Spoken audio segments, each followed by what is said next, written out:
Pride and Prejudice, by Jane Austen. Chapter 26. Mrs. Gardiner's caution to Elizabeth was punctually and kindly given on the first favourable opportunity of speaking to her alone. After honestly telling her what she thought, she thus went on. "You are too sensible a girl, Lizzie, to fall in love merely because you are warned against it, and therefore I am not afraid of speaking openly. Seriously, I would have you be on your guard. Do not involve yourself, or endeavour to involve him, in an affection which the want of fortune would make so very imprudent. I have nothing to say against him. He is a most interesting young man, and if he had the fortune he ought to have, I should think you could not do better. But as it is, you must not let your fancy run away with you. You have sense, and we all expect you to use it. Your father would depend on your resolution and good conduct, I am sure. You must not disappoint your father." "My dear aunt, this is being serious indeed." "Yes, and I hope to engage you to be serious likewise." "Well, then, you need not be under any alarm. I will take care of myself, and of Mr. Wickham too. He shall not be in love with me, if I can prevent it." "Elizabeth, you are not serious now." "I beg your pardon, I will try again. At present I am not in love with Mr. Wickham. No, I certainly am not. But he is, beyond all comparison, the most agreeable man I ever saw, and if he becomes really attached to me, I believe it will be better that he should not. I see the imprudence of it. Oh, that abominable Mr. Darcy! My father's opinion of me does me the greatest honour, and I should be miserable to forfeit it. My father, however, is partial to Mr. Wickham. In short, my dear aunt, I should be very sorry to be the means of making any of you unhappy. But since we see every day that where there is affection, young people are seldom withheld by immediate want of fortune from entering into engagements with each other, how can I promise to be wiser than so many of my fellow creatures if I am tempted? Or how am I even to know that it would be wisdom to resist? All that I can promise you, therefore, is not to be in a hurry. I will not be in a hurry to believe myself his first object.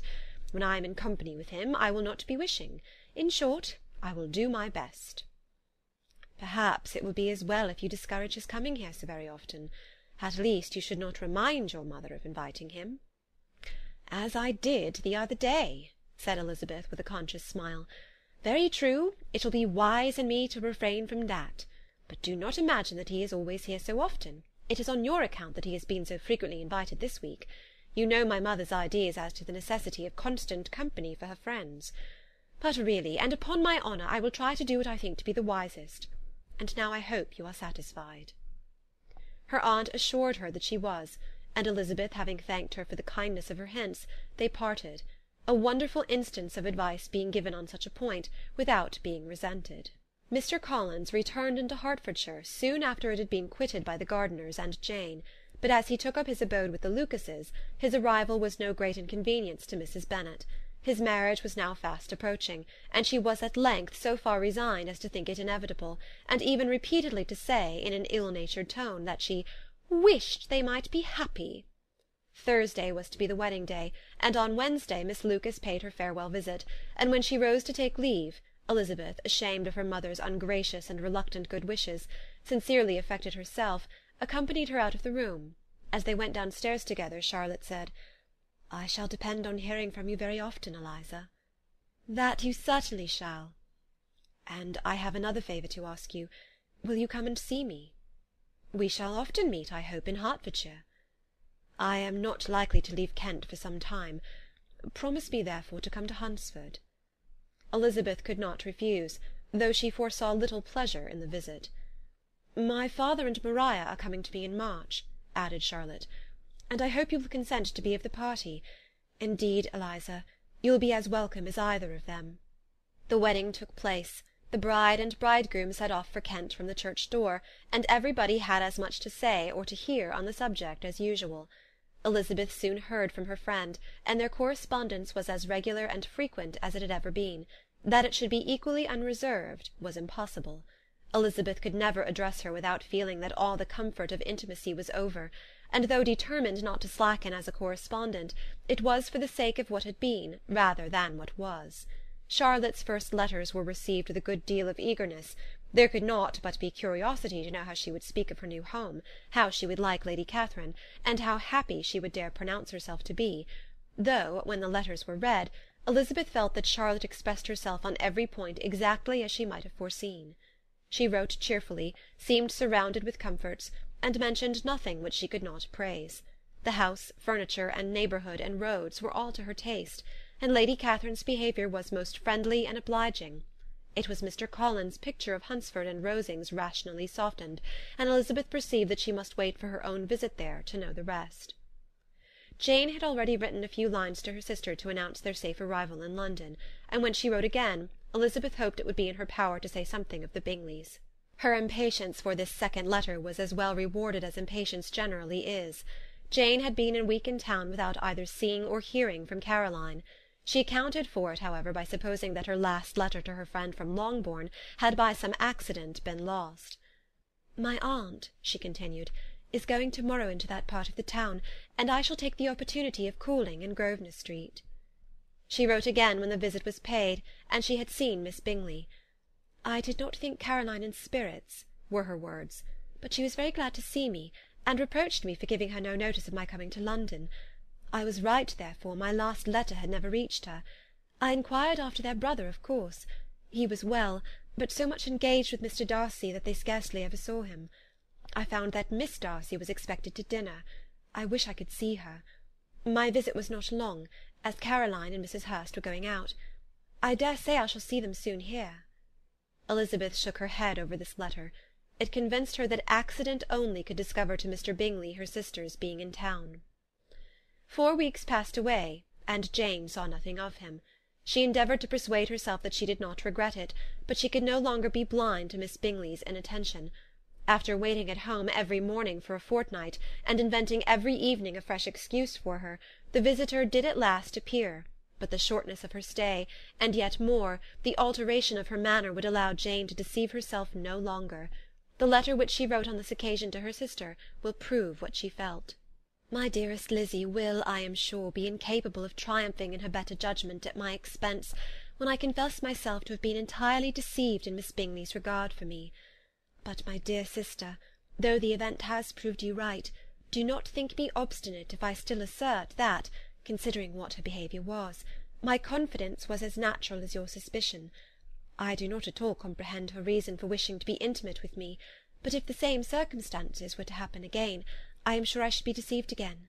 Caroline did not return my visit till yesterday, and not a note, not a line, did I receive in the meantime. When she did come, it was very evident that she had no pleasure in it. She made a slight, formal apology for not calling before, said not a word of wishing to see me again, and was in every respect so altered a creature, that when she went away I was perfectly resolved to continue the acquaintance no longer. I pity, though I cannot help blaming her. She was very wrong in singling me out as she did. I can safely say that every advance to intimacy began on her side. But I pity her, because she must feel that she has been acting wrong, and because I am very sure that anxiety for her brother is the cause of it. I need not explain myself further, and though we know this anxiety to be quite needless, yet, if she feels it, it will easily account for her behaviour to me, and so deservedly dear as he is to his sister, whatever anxiety she must feel in his behalf is natural and amiable. I cannot but wonder, however, at her having any such fears now, because if he had at all cared about me, we must have met long ago. He knows of my being in town, I am certain, from something she said herself, and yet it would seem, by her manner of talking, as if she wanted to persuade herself that he is really partial to Miss Darcy. I cannot understand it. If I were not afraid of judging harshly, I should be almost tempted to say that there is a strong appearance of duplicity in all this. But I will endeavour to banish every painful thought, and think only of what will make me happy, your affection, and the invariable kindness of my dear aunt and uncle. Let me hear from you very soon. Miss Bingley said something of his never returning to Netherfield again, of giving up the house, but not with any certainty. We had better not mention it. I am extremely glad that you have such pleasant accounts from our friends at Hunsford. Pray go to see them with Sir William and Maria. I am sure you'll be very comfortable there. Yours, etc. This letter gave Elizabeth some pain, but her spirits returned as she considered that Jane would be no longer duped by the sister at least. All expectation from the brother was now absolutely over. She would not even wish for a renewal of his attentions. His character sunk on every review of it, and as a punishment for him, as well as a possible advantage to Jane, she seriously hoped that he might really soon marry Mr. Darcy's sister, as, by Wickham's account, she would make him abundantly regret what he had thrown away. Mrs. Gardiner about this time reminded Elizabeth of her promise concerning that gentleman, and required information, and Elizabeth had such to send as might rather give contentment to her aunt than to herself. His apparent partiality had subsided, his attentions were over, he was the admirer of some one else. Elizabeth was watchful enough to see it all, but she could see it and write of it without material pain. Her heart had been but slightly touched, and her vanity was satisfied with believing that she would have been his only choice, had fortune permitted it. The sudden acquisition of £10,000 was the most remarkable charm of the young lady to whom he was now rendering himself agreeable, but Elizabeth, less clear-sighted perhaps in this case than in Charlotte's, did not quarrel with him for his wish of independence. Nothing, on the contrary, could be more natural, and while able to suppose that it cost him a few struggles to relinquish her, she was ready to allow it a wise and desirable measure for both, and could very sincerely wish him happy. All this was acknowledged to Mrs. Gardiner, and after relating the circumstances, she thus went on. "I am now convinced, my dear aunt, that I have never been much in love, for had I really experienced that pure and elevating passion, I should at present detest his very name, and wish him all manner of evil. But my feelings are not only cordial towards him, they are even impartial towards Miss King. I cannot find out that I hate her at all, or that I am in the least unwilling to think her a very good sort of girl. There can be no love in all this. My watchfulness has been effectual, and though I certainly should be a more interesting object to all my acquaintances were I distractedly in love with him, I cannot say that I regret my comparative insignificance. Importance may sometimes be purchased too dearly. Kitty and Lydia take his defection much more to heart than I do. They are young in the ways of the world, and not yet open to the mortifying conviction that handsome young men must have something to live on as well as the plain." Chapter 26. Pride and Prejudice, by Jane Austen. Chapter 27. With no greater events than these in the Longbourn family, and otherwise diversified by little beyond the walks to Meryton, sometimes dirty and sometimes cold, did January and February pass away. March was to take Elizabeth to Hunsford. She had not at first thought very seriously of going thither, but Charlotte, she soon found, was depending on the plan, and she gradually learned to consider it herself with greater pleasure as well as greater certainty. Absence had increased her desire of seeing Charlotte again, and weakened her disgust of Mr. Collins.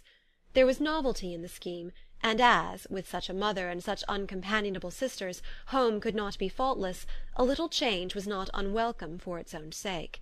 The journey would moreover give her a peep at Jane, and in short, as the time drew near, she would have been very sorry for any delay. Everything, however, went on smoothly, and was finally settled according to Charlotte's first sketch. She was to accompany Sir William and his second daughter.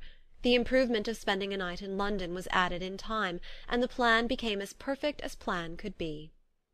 The only pain was in leaving her father, who would certainly miss her, and who, when it came to the point, so little liked her going that he told her to write to him, and almost promised to answer her letter. The farewell between herself and Mr. Wickham was perfectly friendly, on his side even more. His present pursuit could not make him forget that Elizabeth had been the first to excite and to deserve his attention, the first to listen and to pity, the first to be admired, and in his manner of bidding her adieu, wishing her every enjoyment, reminding her of what she was to expect in Lady Catherine de Bourgh, and trusting their opinion of her, their opinion of everybody, would always coincide, there was a solicitude, an interest, which she felt must ever attach her to him with a most sincere regard, and she parted from him convinced that, whether married or single, he must always be her model of the amiable and pleasing. Her fellow-travellers the next day were not of a kind to make her think him less agreeable. Sir William Lucas and his daughter Maria, a good-humoured girl, but as empty-headed as himself, had nothing to say that could be worth hearing, and were listened to with about as much delight as the rattle of the chaise. Elizabeth loved absurdities, but she had known Sir William's too long. He could tell her nothing new of the wonders of his presentation and knighthood, and his civilities were worn out, like his information. It was a journey of only 24 miles, and they began it so early as to be in Gracechurch Street by noon. As they drove to Mr. Gardiner's door, Jane was at a drawing-room window watching their arrival. When they entered the passage she was there to welcome them, and Elizabeth, looking earnestly in her face, was pleased to see it healthful and lovely as ever. On the stairs were a troop of little boys and girls, whose eagerness for their cousin's appearance would not allow them to wait in the drawing-room, and whose shyness, as they had not seen her for a twelvemonth, prevented their coming lower. All was joy and kindness. The day passed most pleasantly away, the morning in bustle and shopping, and the evening at one of the theatres. Elizabeth then contrived to sit by her aunt. Their first object was her sister, and she was more grieved than astonished to hear, in reply to her minute inquiries, that though Jane always struggled to support her spirits, there were periods of dejection. It was reasonable, however, to hope that they would not continue long. Mrs. Gardiner gave her the particulars also of Miss Bingley's visit in Gracechurch Street, and repeated conversations occurring at different times between Jane and herself, which proved that the former had, from her heart, given up the acquaintance. Mrs. Gardiner then rallied her niece on Wickham's desertion, and complimented her on bearing it so well. "But, my dear Elizabeth," she added, "what sort of a girl is Miss King? I should be sorry to think our friend mercenary." "Pray, my dear aunt, what is the difference in matrimonial affairs between the mercenary and the prudent motive? Where does discretion end and avarice begin? Last Christmas you were afraid of his marrying me because it would be imprudent, and now, because he is trying to get a girl with only £10,000, you want to find out that he is mercenary. If you will only tell me what sort of girl Miss King is, I shall know what to think." "She is a very good sort of girl, I believe. I know no harm of her." "But he paid her not the smallest attention till her grandfather's death made her mistress of this fortune." "No? What should he? If it were not allowable for him to gain my affections because I had no money, what occasion should there be for him making love to a girl whom he did not care about, and who was equally poor?" "But there seems an indelicacy in directing his attentions towards her so soon after this event." "A man in distressed circumstances has not time for all those elegant decorums which other people may observe. If she does not object to it, why should we?" "Her not objecting does not justify him. It only shows her being deficient in something herself, sense or feeling." "Well," cried Elizabeth, "have it as you choose. He shall be mercenary, and she shall be foolish." "No, Lizzy, that is what I do not choose. I should be sorry, you know, to think ill of a young man who has lived so long in Derbyshire." "Oh, if that is all, I have a very poor opinion of young men who live in Derbyshire, and their intimate friends who live in Hertfordshire are not much better. I am sick of them all. Thank heaven I am going to-morrow, where I shall find a man who has not one agreeable quality, who has neither manner nor sense to recommend him. Stupid men are the only ones worth knowing, after all." "Take care, Lizzy, that speech savours strongly of disappointment." Before they were separated by the conclusion of the play, she had the unexpected happiness of an invitation to accompany her uncle and aunt in a tour of pleasure which they proposed taking in the summer. "We have not determined how far it shall carry us," said Mrs. Gardiner, "but perhaps to the Lakes." No scheme could have been more agreeable to Elizabeth, and her acceptance of the invitation was most ready and grateful. "Oh, my dear, dear aunt," she rapturously cried, "what delight! What felicity! You give me fresh life and vigour. Adieu to disappointment and spleen. What are young men to rocks and mountains? Oh, what hours of transport we shall spend! And when we do return, it shall not be like other travellers, without being able to give one accurate idea of anything.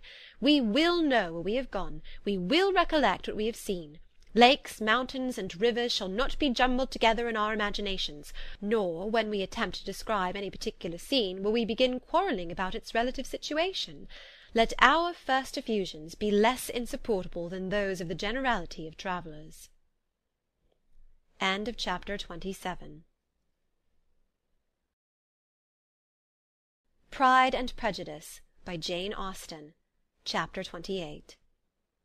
Every object in the next day's journey was new and interesting to Elizabeth, and her spirits were in a state of enjoyment, for she had seen her sister looking so well as to banish all fear for her health, and the prospect of her northern tour was a constant source of delight. When they left the high-road for the lane to Hunsford, every eye was in search of the parsonage, and every turning expected to bring it in view. The palings of Rosings Park was their boundary on one side. Elizabeth smiled at the recollection of all that she had heard of its inhabitants. At length the parsonage was discernible. the garden sloping to the road, the house standing in it, the green pales and the laurel hedge, everything declared they were arriving. Mr. Collins and Charlotte appeared at the door, and the carriage stopped at the small gate which led by a short gravel walk to the house, amidst the nods and smiles of the whole party. In a moment they were all out of the chaise, rejoicing at the sight of each other. Mrs. Collins welcomed her friend with the liveliest pleasure, and Elizabeth was more and more satisfied with coming when she found herself so affectionately received. She saw instantly that her cousin's manners were not altered by his marriage. His formal civility was just what it had been, and he detained her some minutes at the gate to hear and satisfy his inquiries after all her family. They were then, with no other delay than his pointing out the neatness of the entrance, taken into the house, and as soon as they were in the parlour he welcomed them a second time, with ostentatious formality, to his humble abode, and punctually repeated all his wife's offers of refreshment. Elizabeth was prepared to see him in his glory, and she could not help fancying that in displaying the good proportion of the room, its aspect and its furniture, he addressed himself particularly to her, as if wishing to make her feel what she had lost in refusing him. But, though everything seemed neat and comfortable, she was not able to gratify him by any sigh of repentance, and rather looked with wonder at her friend that she could have so cheerful an air with such a companion. When Mr. Collins said anything of which his wife might reasonably be ashamed, which certainly was not unseldom, she involuntarily turned her eye on Charlotte. Once or twice she could discern a faint blush, but in general Charlotte wisely did not hear. After sitting long enough to admire every article of furniture in the room, from the sideboard to the fender, to give an account of their journey and of all that had happened in London, Mr. Collins invited them to take a stroll in the garden, which was large and well laid out, and to the cultivation of which he attended himself. To work in this garden was one of his most respectable pleasures, and Elizabeth admired the command of countenance with which Charlotte talked of the healthfulness of the exercise, and owned she encouraged it as much as possible. Here, leading the way through every walk and cross-walk, and scarcely allowing them an interval to utter the praises he asked for, every view was pointed out with a minuteness which left beauty entirely behind. He could number the fields in every direction, and could tell how many trees there were in the most distant clump. But of all the views which his garden or which the country or kingdom could boast, none were to be compared with the prospect of Rosings, afforded by an opening in the trees that bordered the park nearly opposite the front of his house. It was a handsome modern building, well situated on rising ground. From his garden Mr. Collins would have led them round his 2 meadows, but the ladies, not having shoes to encounter the remains of a white frost, turned back, and while Sir William accompanied him, Charlotte took her sister and friend over the house, extremely well pleased probably to have the opportunity of showing it without her husband's help. It was rather small, but well built and convenient, and everything was fitted up and arranged with a neatness and consistency of which Elizabeth gave Charlotte all the credit. When Mr. Collins could be forgotten, there was really an air of great comfort throughout, and by Charlotte's evident enjoyment of it, Elizabeth supposed he must be often forgotten. She had already learnt that Lady Catherine was still in the country. It was spoken of again while they were at dinner, when Mr. Collins, joining in, observed, "Yes, Miss Elizabeth, you will have the honour of seeing Lady Catherine de Bourgh on the ensuing Sunday at church, and I need not say you will be delighted with her. She is all affability and condescension, and I doubt not but you will be honoured with some portion of her notice when service is over. I have scarcely any hesitation in saying that she will include you and my sister Maria in every invitation which she honours us during our stay here. Her behaviour to my dear Charlotte is charming. We dine at Rosings twice every week, and are never allowed to walk home. Her ladyship's carriage is regularly ordered for us. I should say one of her ladyship's carriages, for she has several." "Lady Catherine is a very respectable, sensible woman indeed," added Charlotte, "and a most attentive neighbour." "Very true, my dear, that is exactly what I would say. She is the sort of woman whom one cannot regard with too much deference." The evening was spent chiefly in talking over Hertfordshire news, and telling again what had already been written, and when it closed, Elizabeth, in the solitude of her chamber, had to meditate upon Charlotte's degree of contentment, to understand her address in guiding, and composure in bearing with, her husband, and to acknowledge that it was all done very well.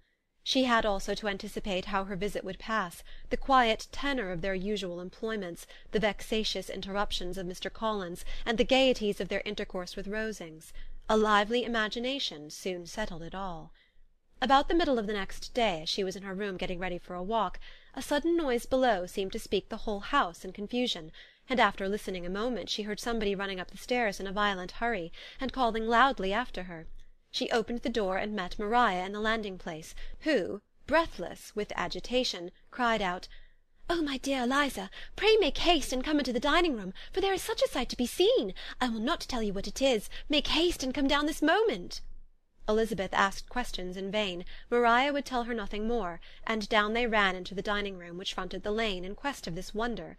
It was two ladies stopping in a low phaeton at the garden gate. "And is this all?" cried Elizabeth. "I expected at least that the pigs were got into the garden, and here is nothing but Lady Catherine and her daughter." "La, my dear," said Maria, quite shocked at the mistake, "it is not Lady Catherine. The old lady is Mrs. Jenkinson, who lives with them. The other is Miss de Bourgh. Only look at her. She is quite a little creature.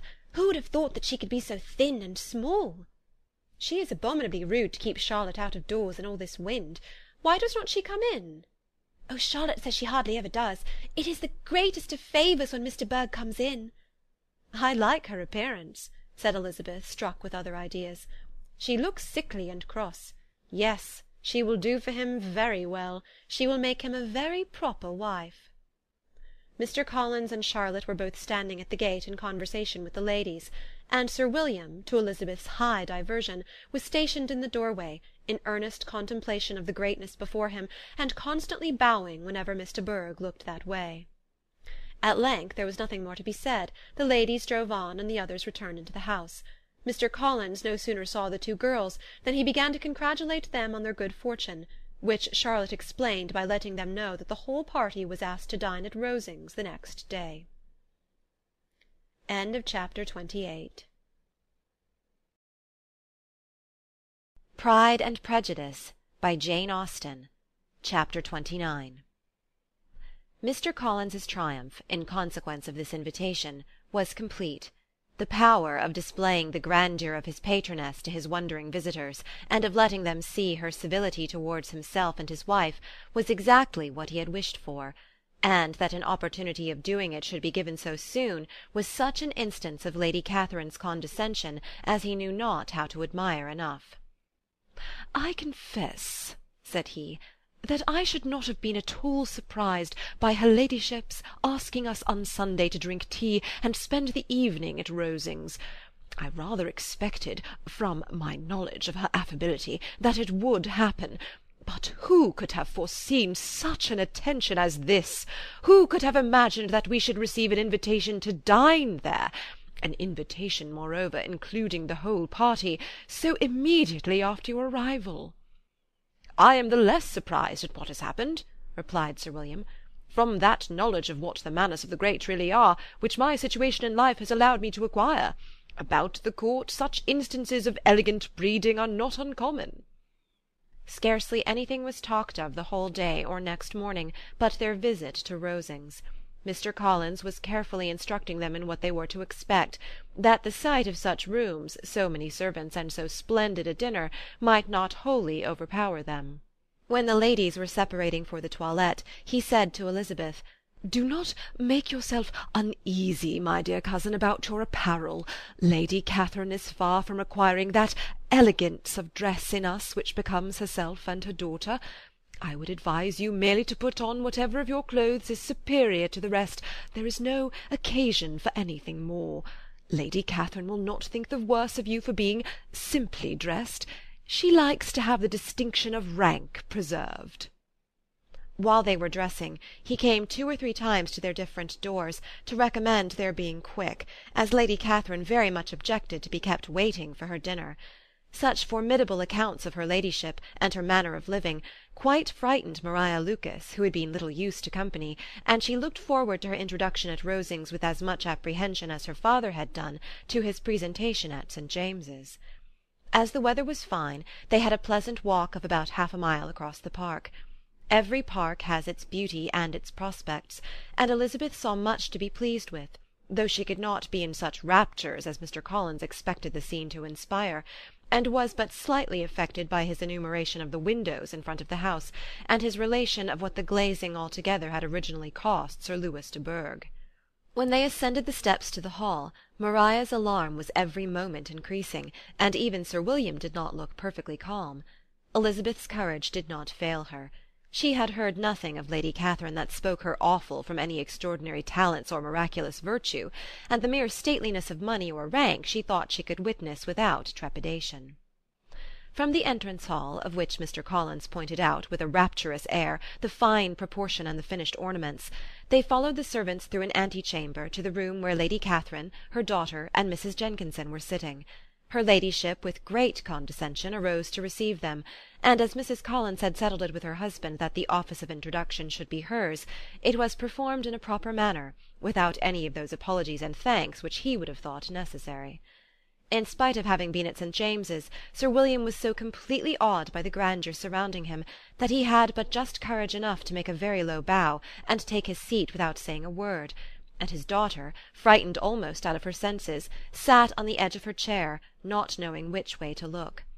Elizabeth found herself quite equal to the scene, and could observe the three ladies before her composedly. Lady Catherine was a tall, large woman, with strongly marked features, which might once have been handsome. Her air was not conciliating, nor was her manner of receiving them such as to make her visitors forget their inferior rank. She was not rendered formidable by silence, but whatever she said was spoken in so authoritative a tone as marked her self-importance, and brought Mr. Wickham immediately to Elizabeth's mind, and from the observation of the day altogether she believed Lady Catherine to be exactly what he represented. When, after examining the mother, in whose countenance and deportment she soon found some resemblance of Mr. Darcy, she turned her eyes on the daughter, she could almost have joined in Maria's astonishment at her being so thin and so small. There was neither in figure nor face any likeness between the ladies. Miss de Bourgh was pale and sickly, her features, though not plain, were insignificant, and she spoke very little, except in a low voice to Mrs. Jenkinson, in whose appearance there was nothing remarkable, and who was entirely engaged in listening to what she said, and placing a screen in the proper direction before her eyes. After sitting a few minutes, they were all sent to one of the windows to admire the view, Mr. Collins attending them to point out its beauties, and Lady Catherine kindly informing them that it was much better worth looking at in the summer. The dinner was exceedingly handsome, and there were all the servants and all the articles of plate which Mr. Collins had promised, and, as he had likewise foretold, he took his seat at the bottom of the table by her ladyship's desire, and looked as if he felt that life could furnish nothing greater.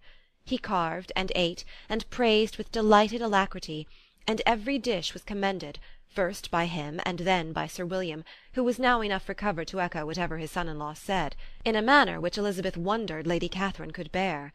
But Lady Catherine seemed gratified by their excessive admiration, and gave most gracious smiles, especially when any dish on the table proved a novelty to them.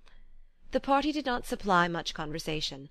Elizabeth was ready to speak whenever there was an opening, but she was seated between Charlotte and Miss de Bourgh, the former of whom was engaged in listening to Lady Catherine, and the latter said not a word to her all dinner-time.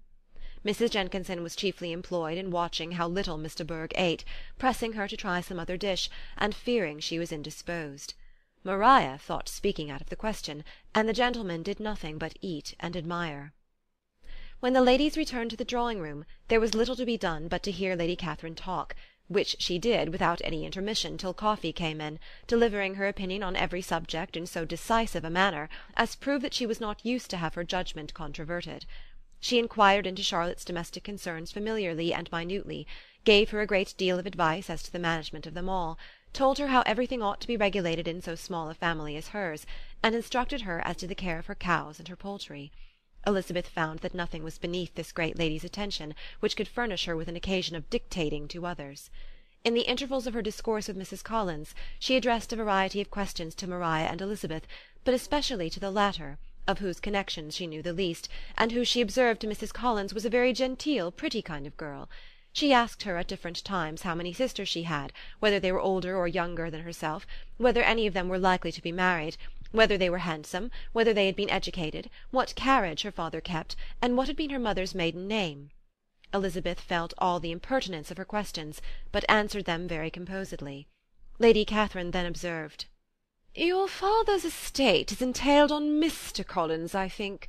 For your sake," turning to Charlotte, "I am glad of it. But otherwise I see no occasion for entailing estates from the female line. It was not thought necessary in Sir Lewis de Bourgh's family. Do you play and sing, Miss Bennet?" "A little." "Oh, then some time or other we shall be happy to hear you.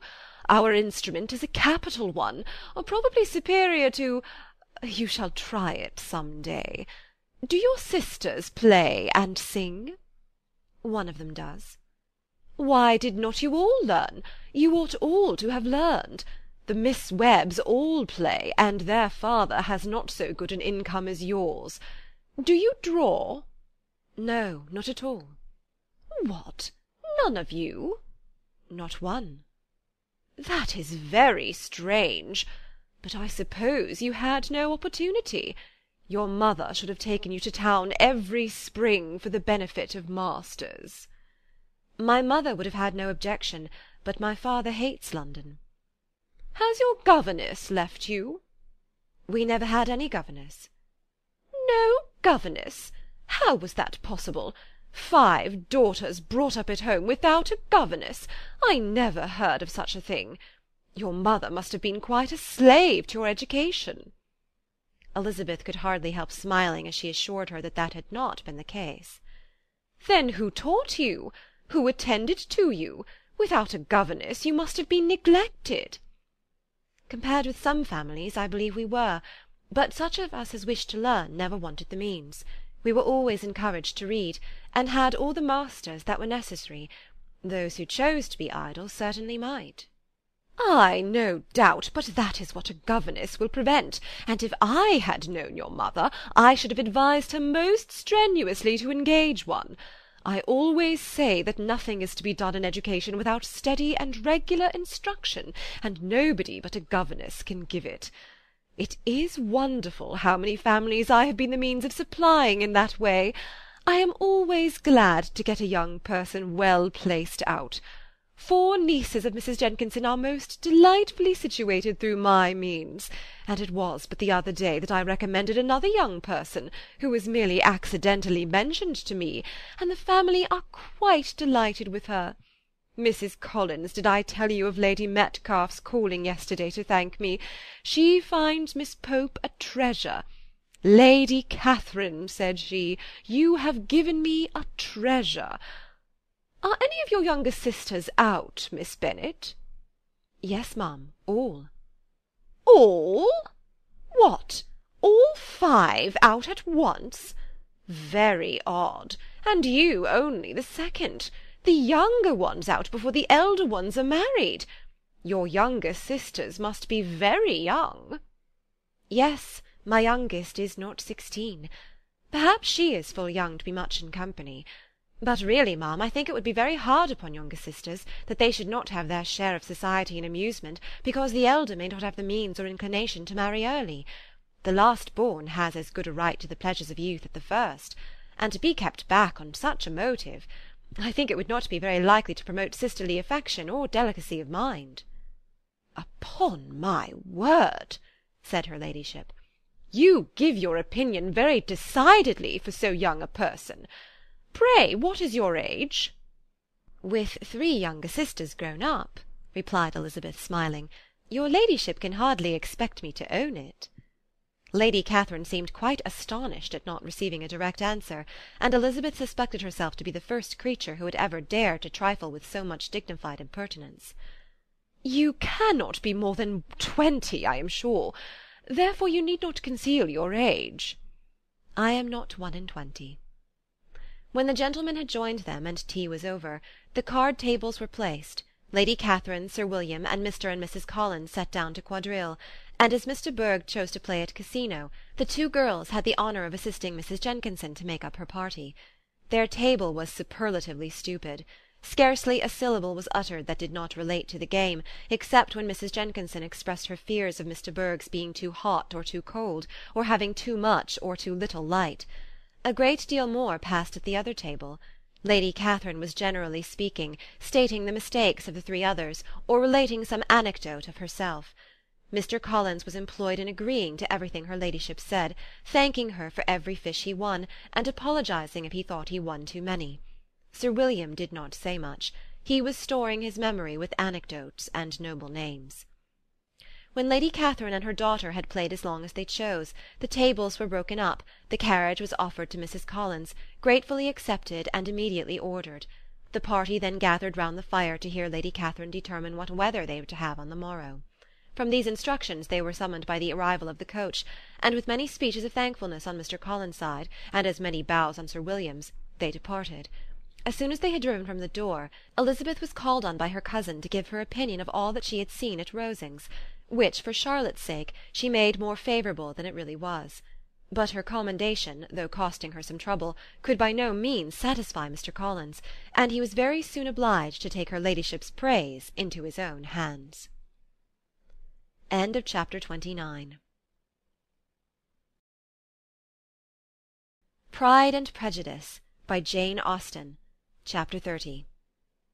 Sir William stayed only a week at Hunsford, but his visit was long enough to convince him of his daughter's being most comfortably settled, and of her possessing such a husband and such a neighbour as were not often met with. While Sir William was with them, Mr. Collins devoted his morning to driving him out in his gig, and showing him the country, but when he went away, the whole family returned to their usual employments, and Elizabeth was thankful to find that they did not see more of her cousin by the alteration, for the chief of the time between breakfast and dinner was now passed by him either at work in the garden, or in reading and writing, and looking out of the window in his own book-room, which fronted the road. The room in which the ladies sat was backwards. Elizabeth had at first rather wondered that Charlotte should not prefer the dining-parlour for common use. It was a better-sized room, and had a more pleasant aspect, but she soon saw that her friend had an excellent reason for what she did, for Mr. Collins would undoubtedly have been much less in his own apartment had they sat in one equally lively, and she gave Charlotte credit for the arrangement. From the drawing-room they could distinguish nothing in the lane, and were indebted to Mr. Collins for the knowledge of what carriages went along, and how often especially Miss de Bourgh drove by in her phaeton, which he never failed coming to inform them of, though it happened almost every day. She not unfrequently stopped at the parsonage, and had a few minutes' conversation with Charlotte, but was scarcely ever prevailed upon to get out. Very few days passed in which Mr. Collins did not walk to Rosings, and not many in which his wife did not think it necessary to go likewise, and till Elizabeth recollected that there might be other family livings to be disposed of, she could not understand the sacrifice of so many hours. Now and then they were honoured with a call from her ladyship, and nothing escaped her observation that was passing in the room during these visits. She examined into their employments, looked at their work, and advised them to do it differently, found fault with the arrangement of the furniture, or detected the housemaid in negligence, and if she accepted any refreshment, seemed to do it only for the sake of finding out that Mrs. Collins's joints of meat were too large for her family. Elizabeth soon perceived that though this great lady was not in commission of the peace of the county, she was a most active magistrate in her own parish, the minutest concerns of which were carried to her by Mr. Collins, and whenever any of the cottagers were disposed to be quarrelsome, discontented, or too poor, she sallied forth into the village to settle their differences, silence their complaints, and scold them into harmony and plenty. The entertainment of dining at Rosings was repeated about twice a week, and allowing for the loss of Sir William, and there being only one card-table in the evening, every such entertainment was the counterpart of the first. Their other engagements were few, as the style of living in the neighbourhood in general was beyond Mr. Collins's reach. This, however, was no evil to Elizabeth, and upon the whole she spent her time comfortably enough. There were half-hours of pleasant conversation with Charlotte, and the weather was so fine for the time of year that she had often great enjoyment out of doors. Her favourite walk, and where she frequently went while the others were calling on Lady Catherine, was along the open grove which edged that side of the park where there was a nice sheltered path, which no one seemed to value but herself, and where she felt beyond the reach of Lady Catherine's curiosity. In this quiet way the first fortnight of her visit soon passed away. Easter was approaching, and the week preceding it was to bring an addition to the family at Rosings, which in so small a circle must be important. Elizabeth had heard soon after her arrival that Mr. Darcy was expected there in the course of a few weeks, and though there were not many of her acquaintances whom she did not prefer, his coming would furnish one comparatively new to look at in their Rosings parties, and she might be amused in seeing how hopeless Miss Bingley's designs on him were by his behaviour to his cousin, for whom he was evidently destined by Lady Catherine, who talked of his coming with the greatest satisfaction, spoke of him in terms of the highest admiration, and seemed almost angry to find that he had already been frequently seen by Miss Lucas and herself. His arrival was soon known at the parsonage, for Mr. Collins was walking the whole morning within view of the lodges opening into Hunsford Lane, in order to have the earliest assurance of it, and after making his bow as the carriage turned into the park, hurried home with the great intelligence. On the following morning he hastened to Rosings to pay his respects. There were 2 nephews of Lady Catherine to require them, for Mr. Darcy had brought with him a Colonel Fitzwilliam, the younger son of his uncle, Lord Blank, and to the great surprise of all the party, when Mr. Collins returned, the gentlemen accompanied him. Charlotte had seen them from her husband's room, crossing the road, and immediately running into the other, told the girls what an honour they might expect, adding, "I may thank you, Eliza, for this piece of civility. Mr. Darcy would never have come so soon to wait upon me." Elizabeth had scarcely time to disclaim all right to the compliment before their approach was announced by the door-bell, and shortly afterwards the 3 gentlemen entered the room. Colonel Fitzwilliam, who led the way, was about 30, not handsome, but in person and address most truly the gentleman. Mr. Darcy looked just as he had been used to look in Hertfordshire, paid his compliments, with his usual reserve, to Mrs. Collins, and whatever might be his feelings toward her friend, met her with every appearance of composure. Elizabeth merely curtsied to him without saying a word. Colonel Fitzwilliam entered into conversation directly with the readiness and ease of a well-bred man, and talked very pleasantly, but his cousin, after having addressed a slight observation on the house and garden to Mrs. Collins, sat for some time without speaking to anybody. At length, however, his civility was so far awakened as to inquire of Elizabeth after the health of her family. She answered him in the usual way, and after a moment's pause added, "My eldest sister has been in town these 3 months. Have you never happened to see her there?" She was perfectly sensible that he never had, but she wished to see whether he would betray any consciousness of what had passed between the Bingleys and Jane, and she thought he looked a little confused as he answered that he had never been so fortunate as to meet Miss Bennet. The subject was pursued no farther, and the gentlemen soon afterwards went away. Chapter 30. Pride and Prejudice, by Jane Austen. Chapter 31. Colonel Fitzwilliam's manners were very much admired at the parsonage, and the ladies all felt that he must add considerably to the pleasures of their engagements at Rosings. It was some days, however, before they received any invitation thither, for while there were visitors in the house they could not be necessary, and it was not till Easter Day, almost a week after the gentlemen's arrival, that they were honoured by such an attention, and then they were merely asked on leaving church to come there in the evening. For the last week they had seen very little of Lady Catherine or her daughter. Colonel Fitzwilliam had called at the parsonage more than once during the time, but Mr. Darcy they had only seen at church. The invitation was accepted, of course, and at a proper hour they joined the party in Lady Catherine's drawing-room. Her ladyship received them civilly, but it was plain that their company was by no means so acceptable as when she could get nobody else, and she was in fact almost engrossed by her nephews, speaking to them, especially to Darcy, much more than to any other person in the room. Colonel Fitzwilliam seemed really glad to see them. Anything was a welcome relief to him at Rosings, and Mrs. Collins' pretty friend had moreover caught his fancy very much. He now seated himself by her, and talked so agreeably of Kent and Hertfordshire, of travelling and staying at home, of new books and music, that Elizabeth had never been half so well entertained in that room before. And they conversed with so much spirit and flow as to draw the attention of Lady Catherine herself, as well as of Mr. Darcy. His eyes had been soon and repeatedly turned towards them with a look of curiosity, and that her ladyship after a while shared the feeling was more openly acknowledged, for she did not scruple to call out, "What is it that you are saying, Fitzwilliam? What is it you are talking of? What are you telling Miss Bennet? Let me hear what it is." "We are speaking of music, madam," said he, when no longer able to avoid a reply. "Of music? Then pray speak aloud. It is of all subjects my delight. I must have my share in the conversation if you are speaking of music. There are few people in England, I suppose, who have more true enjoyment of music than myself, or of a better natural taste. If I had ever learnt, I should have been a great proficient, and so would Anne, if her health had allowed her to apply. I am confident that she would have performed delightfully. How does Georgiana get on, Darcy?" Mr. Darcy spoke with affectionate praise of his sister's proficiency.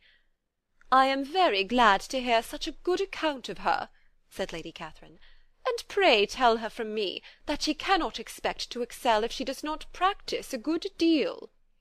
"I assure you, madam," he replied, "that she does not need such advice. She practises very constantly. So much the better. It cannot be done too much, and when I next write to her, I shall charge her not to neglect it on any account. I often tell young ladies that no excellence in music is to be acquired without constant practice. I have told Miss Bennet several times that she will never play really well unless she practises more, and though Mrs. Collins has no instrument, she is very welcome, as I have often told her, to come to Rosings every day and play on the pianoforte in Mrs. Jenkinson's room. She would be in nobody's way, you know, in that part of the house. Mr. Darcy looked a little ashamed of his aunt's ill-breeding, and made no answer. When coffee was over, Colonel Fitzwilliam reminded Elizabeth of having promised to play to him, and she sat down directly to the instrument. He drew a chair near her.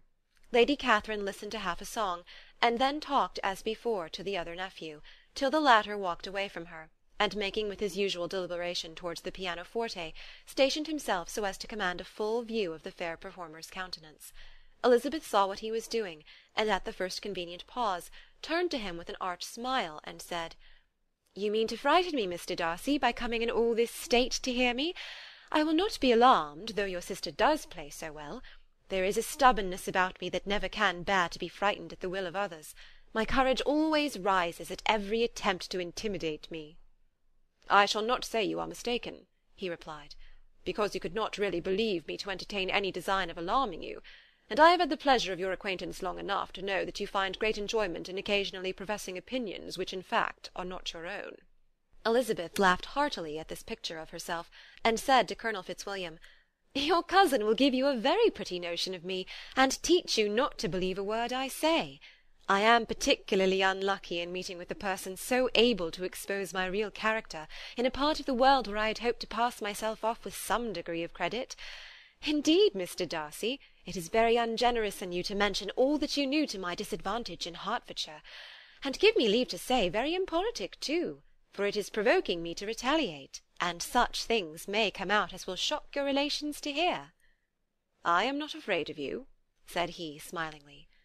"Pray let me hear what you have to accuse him of," cried Colonel Fitzwilliam. "I should like to know how he behaves among strangers." "You shall hear, then, but prepare yourself for something very dreadful. The first time of my ever seeing him in Hertfordshire, you must know, was at a ball, and at this ball what do you think he did? He danced only 4 dances, though gentlemen were scarce, and to my certain knowledge more than one young lady was sitting down in want of a partner. Mr. Darcy, you cannot deny the fact." "I had not at that time the honour of knowing any lady in the assembly beyond my own party." "True, and nobody can ever be introduced in a ball-room. Well, Colonel Fitzwilliam, what do I play next? My fingers await your orders." "Perhaps," said Darcy, "I should have judged better, had I sought an introduction, but I am ill qualified to recommend myself to strangers." "Shall we ask your cousin the reason of this?" said Elizabeth, still addressing Colonel Fitzwilliam. "Shall we ask him why a man of sense and education, and who has lived in the world, is ill qualified to recommend himself to strangers?" "I can answer your question," said Fitzwilliam. "Without applying to him, it is because he will not give himself the trouble." "I certainly have not the talent which some people possess," said Darcy, "of conversing easily with those I have never seen before. I cannot catch their tone of conversation, or appear interested in their concerns, as I often see done." "My fingers," said Elizabeth, "do not move over this instrument in the masterly manner which I see so many women's do. They have not the same force or rapidity, and do not produce the same expression. But then I have always supposed it to be my own fault, because I will not take the trouble of practising. It is not that I do not believe my fingers as capable as any other woman's of superior execution." Darcy smiled and said, "You are perfectly right. You have employed your time much better. No one admitted to the privilege of hearing you can think anything wanting. We neither of us perform to strangers." Here they were interrupted by Lady Catherine, who called out to know what they were talking of. Elizabeth immediately began playing again. Lady Catherine approached, and after listening for a few minutes, said to Darcy, "Miss Bennet would not play at all amiss if she practised more, and could have the advantage of a London master. She has a very good notion of fingering, though her taste is not equal to Anne's. Anne would have been a delightful performer, had her health allowed her to learn." Elizabeth looked at Darcy to see how cordially he assented to his cousin's praise, but neither at that moment nor at any other could she discern any symptom of love, and from the whole of his behaviour to Miss de Bourgh she derived this comfort for Miss Bingley, that he might have been just as likely to marry her had she been his relation. Lady Catherine continued her remarks on Elizabeth's performance, mixing with them many instructions on execution and taste. Elizabeth received them with all the forbearance of civility, and at the request of the gentleman remained at the instrument till her ladyship's carriage was ready to take them all home. Chapter 31. Pride and Prejudice, by Jane Austen. Chapter 32. Elizabeth was sitting by herself the next morning, and writing to Jane while Mrs. Collins and Maria were gone on business into the village, when she was startled by a ring at the door, the certain signal of a visitor. As she had heard no carriage, she thought it not unlikely to be Lady Catherine, and under that apprehension was putting away her half-finished letter that she might escape all impertinent questions, when the door opened, and to her very great surprise, Mr. Darcy, and Mr. Darcy only, entered the room. He seemed astonished, too, at finding her alone, and apologized for his intrusion by letting her know that he had understood all the ladies were to be within. They then sat down, and when her inquiries after Rosings were made, seemed in danger of sinking into total silence. It was absolutely necessary, therefore, to think of something, and in this emergence, recollecting when she had seen him last in Hertfordshire, and feeling curious to know what he would say on the subject of their hasty departure, she observed, "How very suddenly you all quitted Netherfield last November, Mr. Darcy! It must have been a most agreeable surprise to Mr. Bingley to see you all after him so soon, for if I recollect right, he went but the day before. He and his sisters were well, I hope, when you left London?" "Perfectly so, I thank you." She found that she was to receive no other answer, and after a short pause added, "I think I have understood that Mr. Bingley has not much idea of ever returning to Netherfield again." "I have never heard him say so, but it is probable that he may spend very little of his time there in future. He has many friends, and is at a time of life when friends and engagements are continually increasing." "If he means to be but little at Netherfield, it would be better for the neighbourhood that he should give up the place entirely, for then we might possibly get a settled family there. But perhaps Mr. Bingley did not take the house so much for the convenience of the neighbourhood as for his own, and we must expect him to keep it or quit it on the same principle." "I should not be surprised," said Darcy, "if he were to give it up as soon as any eligible purchase offers." Elizabeth made no answer. She was afraid of talking longer of his friend, and having nothing else to say, was now determined to leave the trouble of finding a subject to him. He took the hint, and soon began with, "This seems a very comfortable house. Lady Catherine, I believe, did a great deal to it when Mr. Collins first came to Hunsford." "I believe she did, and I am sure she could not have bestowed her kindness on a more grateful object." "Mr. Collins appears to be very fortunate in his choice of wife." "Yes, indeed. His friends may well rejoice in his having met with one of the very few sensible women who would have accepted him, or have made him happy if they had. My friend has an excellent understanding, though I am not certain that I consider her marrying Mr. Collins as the wisest thing she ever did. She seems perfectly happy, however, and in a prudential light it is certainly a very good match for her." "It must be very agreeable for her to be settled within so easy distance of her family and friends." "An easy distance, do you call it? It is nearly 50 miles." "And what is 50 miles of good road? Little more than half a day's journey. Yes, I call it a very easy distance." "I should never have considered the distance as one of the advantages of the match," cried Elizabeth. "I should never have said Mrs. Collins was settled near her family." "It is a proof of your own attachment to Hertfordshire. Anything beyond the very neighbourhood of Longbourn, I suppose, would appear far." As he spoke there was a sort of smile which Elizabeth fancied she understood. He must be supposing her to be thinking of Jane and Netherfield, and she blushed as she answered, "I do not mean to say that a woman may not be settled too near her family. The far and the near must be relative, and depend on many varying circumstances. Where there is fortune to make the expenses of travelling unimportant, distance becomes no evil. But that is not the case here. Mr. and Mrs. Collins have a comfortable income, but not such a one as will allow of frequent journeys, and I am persuaded my friend would not call herself near her family under less than half the present distance." Mr. Darcy drew his chair a little towards her, and said, "You cannot have the right to such a very strong local attachment. You cannot have been always at Longbourn." Elizabeth looked surprised. The gentleman experienced some change of feeling, He drew back his chair, took a newspaper from the table, and glancing over it, said in a colder voice, "Are you pleased with Kent?" A short dialogue on the subject of the country ensued, on either side calm and concise, and soon put an end to by the entrance of Charlotte and her sister, just returned from her walk. The tete-a-tete surprised them. Mr. Darcy related the mistake which had occasioned his intruding on Miss Bennet, and after sitting a few minutes longer without saying much to anybody, went away. "What can be the meaning of this?" said Charlotte, as soon as he was gone. "My dear Eliza, he must be in love with you, or he would never have called on us in this familiar way."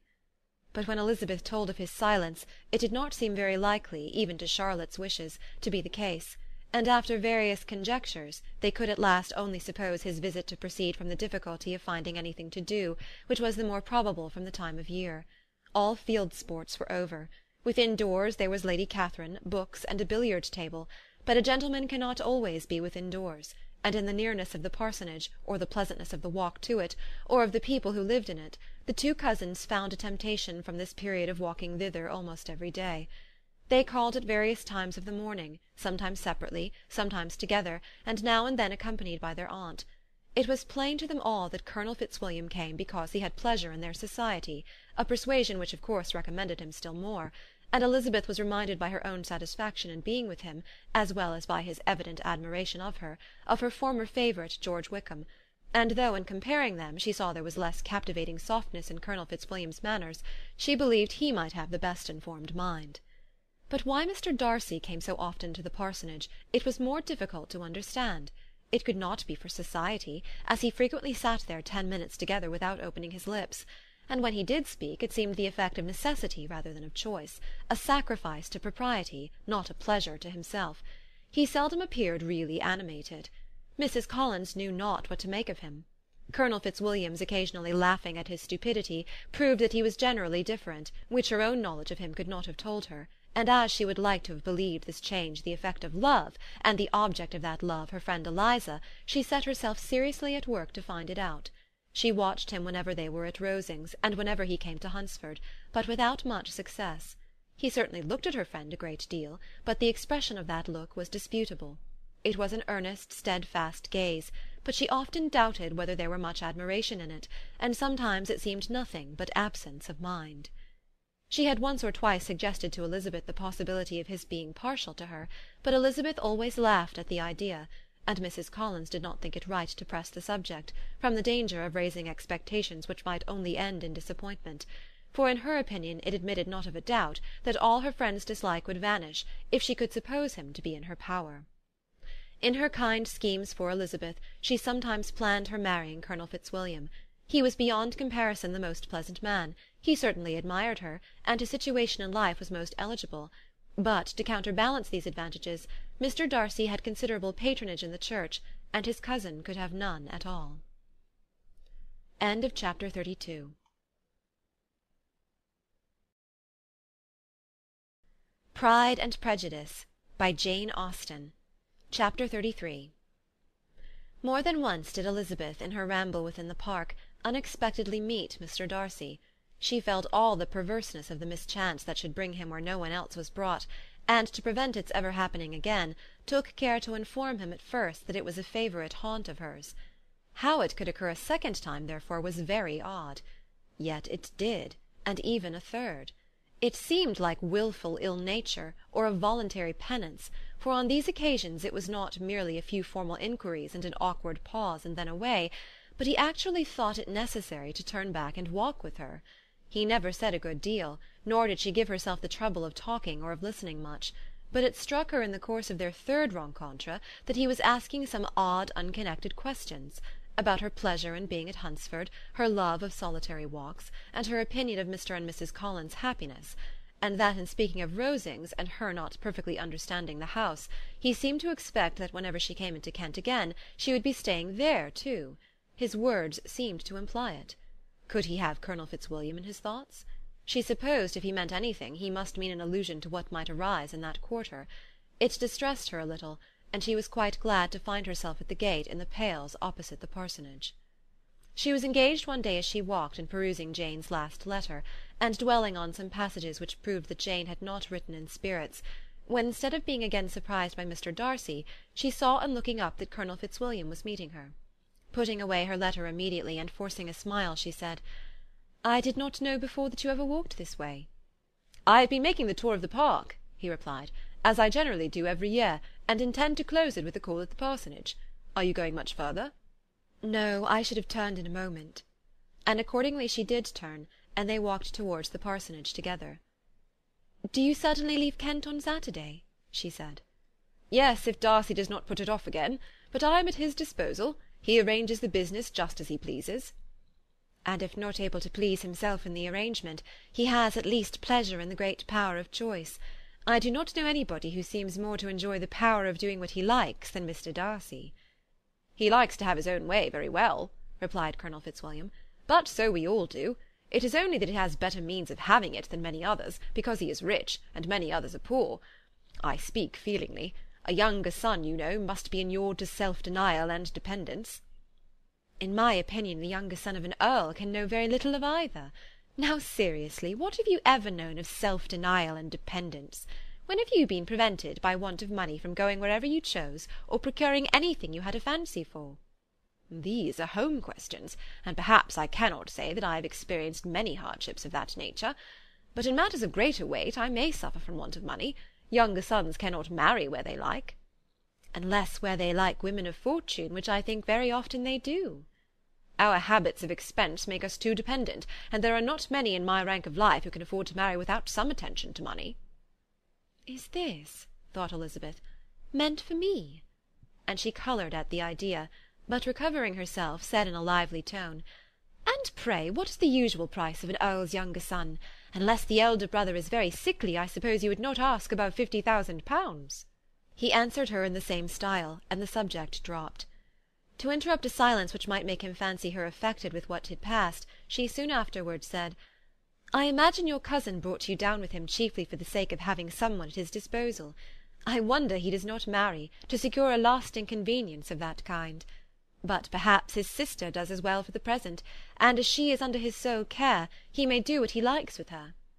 "No," said Colonel Fitzwilliam, "that is an advantage which he must divide with me.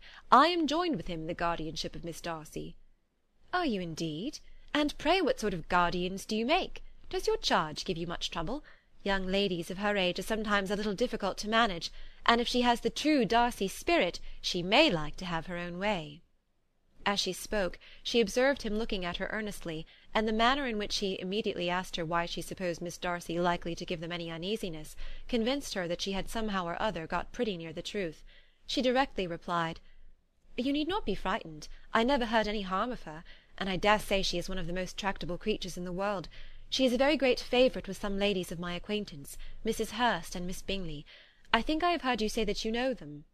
"I know them a little. Their brother is a pleasant, gentlemanlike man. He is a great friend of Darcy's." "Oh, yes," said Elizabeth dryly. "Mr. Darcy is uncommonly kind to Mr. Bingley, and takes a prodigious deal of care of him." "Care of him? Yes, I really believe Darcy does take care of him in those points where he most wants care. From something that he told me in our journey hither, I have reason to think Bingley very much indebted to him. But I ought to beg his pardon, for I have no right to suppose that Bingley was the person meant. It was all conjecture." "What is it you mean?" "It is a circumstance which Darcy could not wish to be generally known, because if it were to get round to the lady's family it would be an unpleasant thing." "You may depend upon my not mentioning it." "And remember that I have not much reason for supposing it to be Bingley. What he told me was merely this, that he congratulated himself on having lately saved a friend from the inconveniences of a most imprudent marriage, but without mentioning names or any other particulars, and I only suspected it to be Bingley from believing him the kind of young man to get into a scrape of that sort, and from knowing them to have been together the whole of last summer." "Did Mr. Darcy give you reasons for this interference?" "I understood that there are some very strong objections against the lady." "And what arts did he use to separate them?" "He did not talk to me of his own arts," said Fitzwilliam, smiling. "He only told me what I have told you now." Elizabeth made no answer, and walked on, her heart swelling with indignation. After watching her a little, Fitzwilliam asked her why she was so thoughtful. "I am thinking of what you have been telling me," said she. "Your cousin's conduct does not suit my feelings. Why was he to be the judge?" "You are rather disposed to call his interference officious?" I do not see what right Mr. Darcy had to decide on the propriety of his friend's inclination, or why upon his own judgment alone he was to determine and direct in what manner his friend was to be happy. But," she continued, recollecting herself, "as we know none of the particulars, it is not fair to condemn him. It is not to be supposed that there was much affection in the case." "That is not an unnatural surmise," said Fitzwilliam, "but it is a lessening of the honour of my cousin's triumph very sadly." This was spoken jestingly, but it appeared to her so just a picture of Mr. Darcy that she would not trust herself with an answer, and therefore, abruptly changing the conversation, talked on indifferent matters until they reached the parsonage. There, shut into her own room as soon as their visitor left them, she could think without interruption of all that she had heard. It was not to be supposed that any other people could be meant than those with whom she was connected. There could not exist in the world two men over whom Mr. Darcy could have such boundless influence. That he had been concerned in the measures taken to separate Bingley and Jane she had never doubted, but she had always attributed to Miss Bingley the principal design and arrangement of them. If his own vanity, however, did not mislead him, he was the cause, his pride and caprice were the cause, of all that Jane had suffered and still continued to suffer. He had ruined for a while every hope of happiness for the most affectionate, generous heart in the world, and no one could say how lasting an evil he might have inflicted.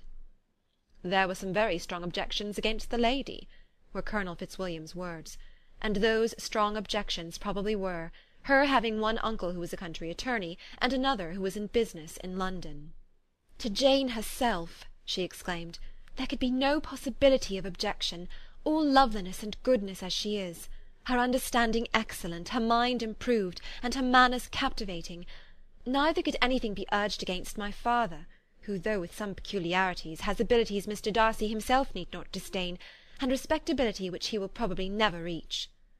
When she thought of her mother, her confidence gave way a little, but she would not allow that any objections there had material weight with Mr. Darcy, whose pride, she was convinced, would receive a deeper wound from the want of importance in his friends' connections than from their want of sense, and she was quite decided at last that he had been partly governed by this worst kind of pride, and partly by the wish of retaining Mr. Bingley for his sister.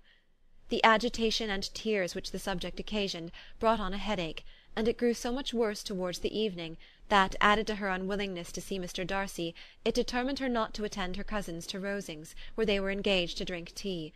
Mrs. Collins, seeing that she was really unwell, did not press her to go, and as much as possible prevented her husband from pressing her, but Mr. Collins could not conceal his apprehension of Lady Catherine's being rather displeased by her staying at home. Chapter 33.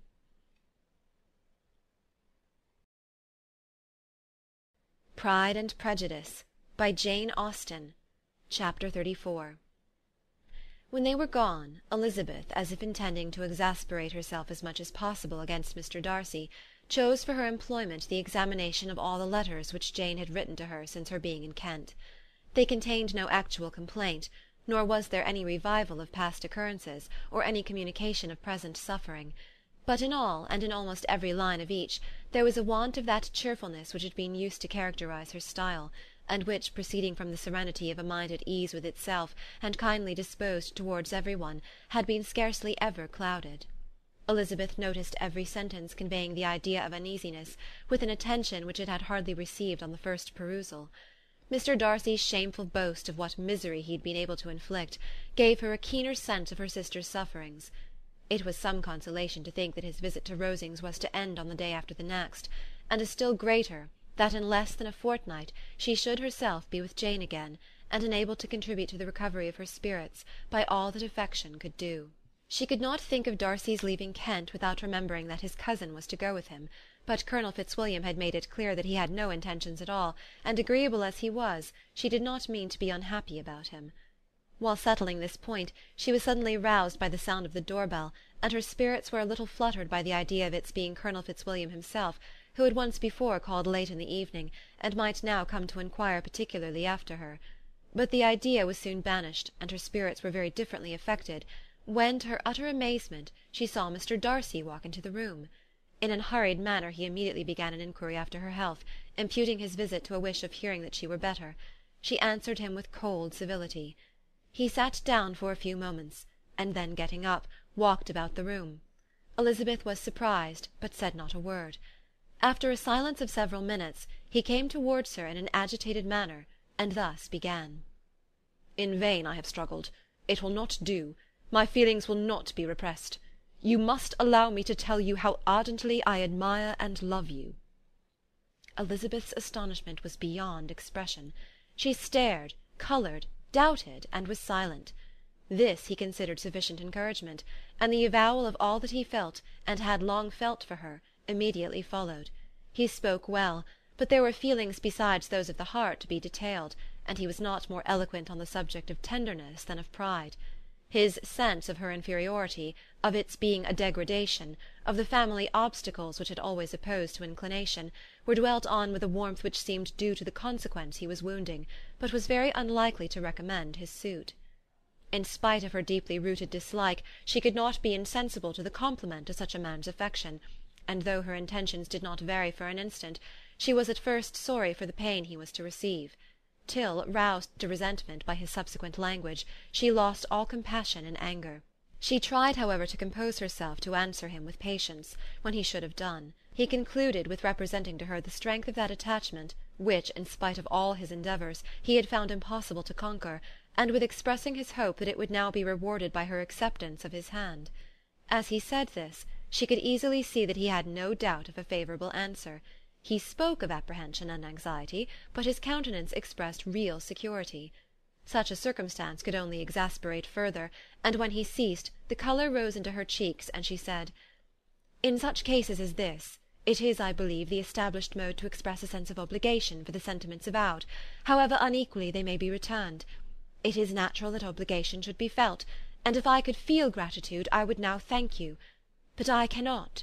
I have never desired your good opinion, and you have certainly bestowed it most unwillingly.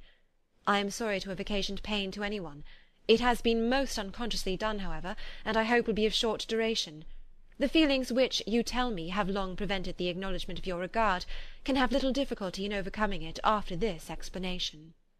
Mr. Darcy, who was leaning against the mantelpiece with his eyes fixed on her face, seemed to catch her words with no less resentment than surprise. His complexion became pale with anger, and the disturbance of his mind was visible in every feature. He was struggling for the appearance of composure, and would not open his lips till he believed himself to have attained it. The pause was to Elizabeth's feelings dreadful. At length, with a voice of forced calmness, he said, "And this is all the reply which I am to have the honour of expecting? I might perhaps wish to be informed why, with so little endeavour at civility, I am thus rejected, but it is of small importance."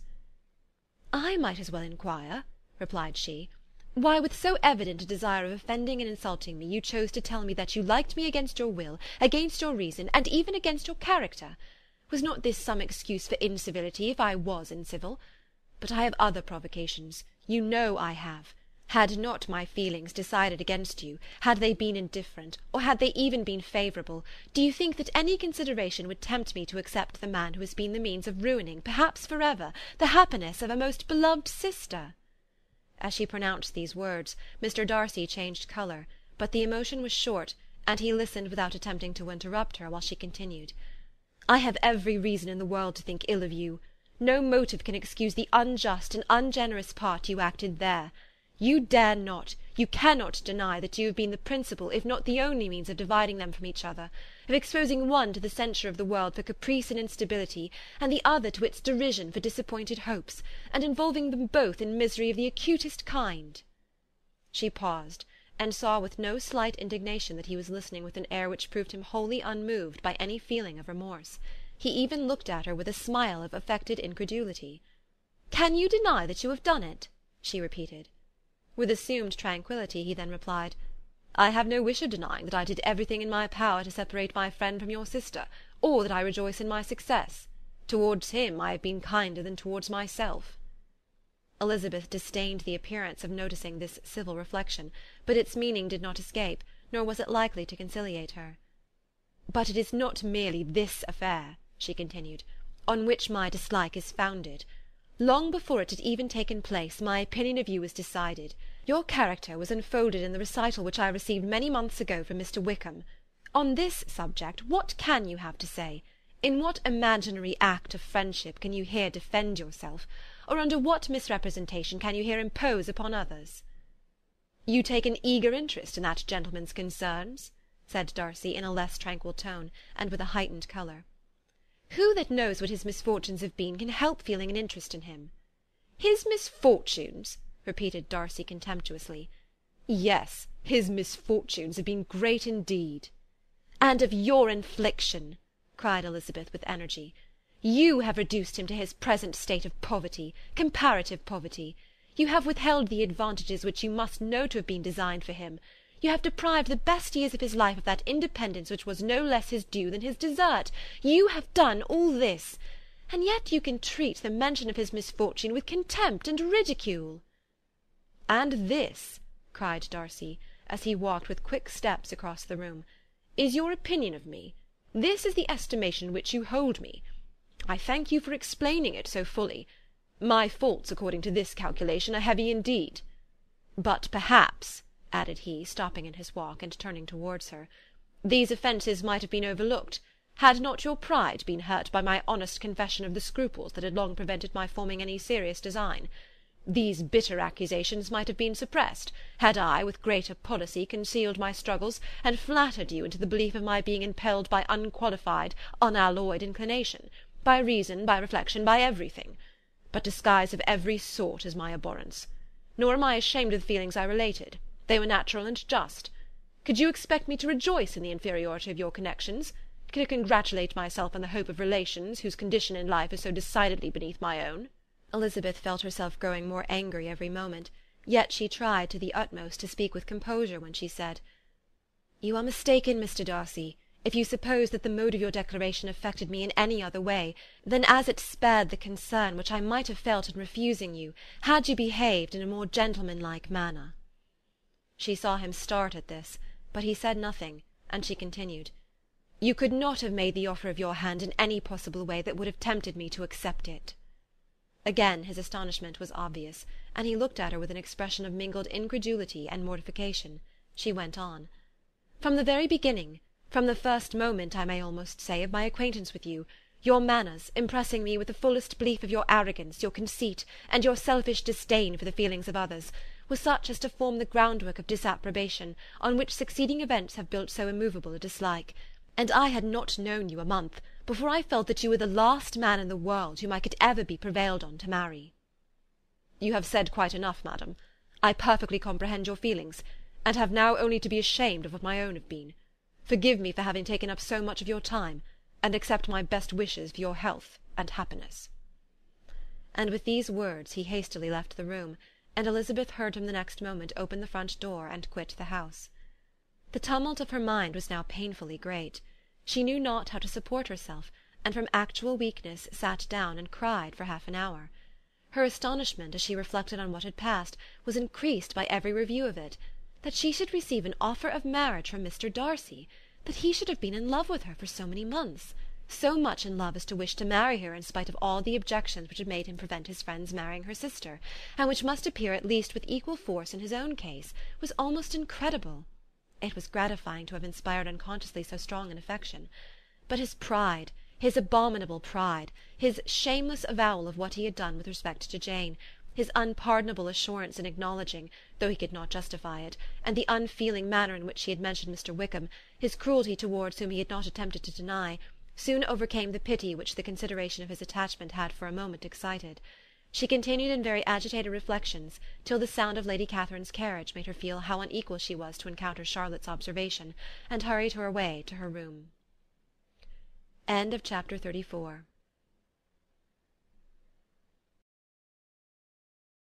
Pride and Prejudice by Jane Austen. Chapter 35. Elizabeth awoke the next morning to the same thoughts and meditations which had at length closed her eyes. She could not yet recover from the surprise of what had happened. It was impossible to think of anything else, and totally indisposed for employment, she resolved, soon after breakfast, to indulge herself in air and exercise. She was proceeding directly to her favourite walk, when the recollection of Mr. Darcy's sometimes coming there stopped her, and instead of entering the park, she turned up the lane which led farther from the turnpike road. The park paling was still the boundary on one side, and she soon passed one of the gates into the grounds. After walking 2 or 3 times along that part of the lane, she was tempted, by the pleasantness of the morning, to stop at the gates and look into the park. The 5 weeks which she had now passed in Kent had made a great difference in the country, and every day was adding to the verdure of the early trees. She was on the point of continuing her walk, when she caught a glimpse of a gentleman within the sort of grove which edged the park. He was moving that way, and fearful of its being Mr. Darcy, she was directly retreating. But the person who advanced was now near enough to see her, and stepping forward with eagerness, pronounced her name.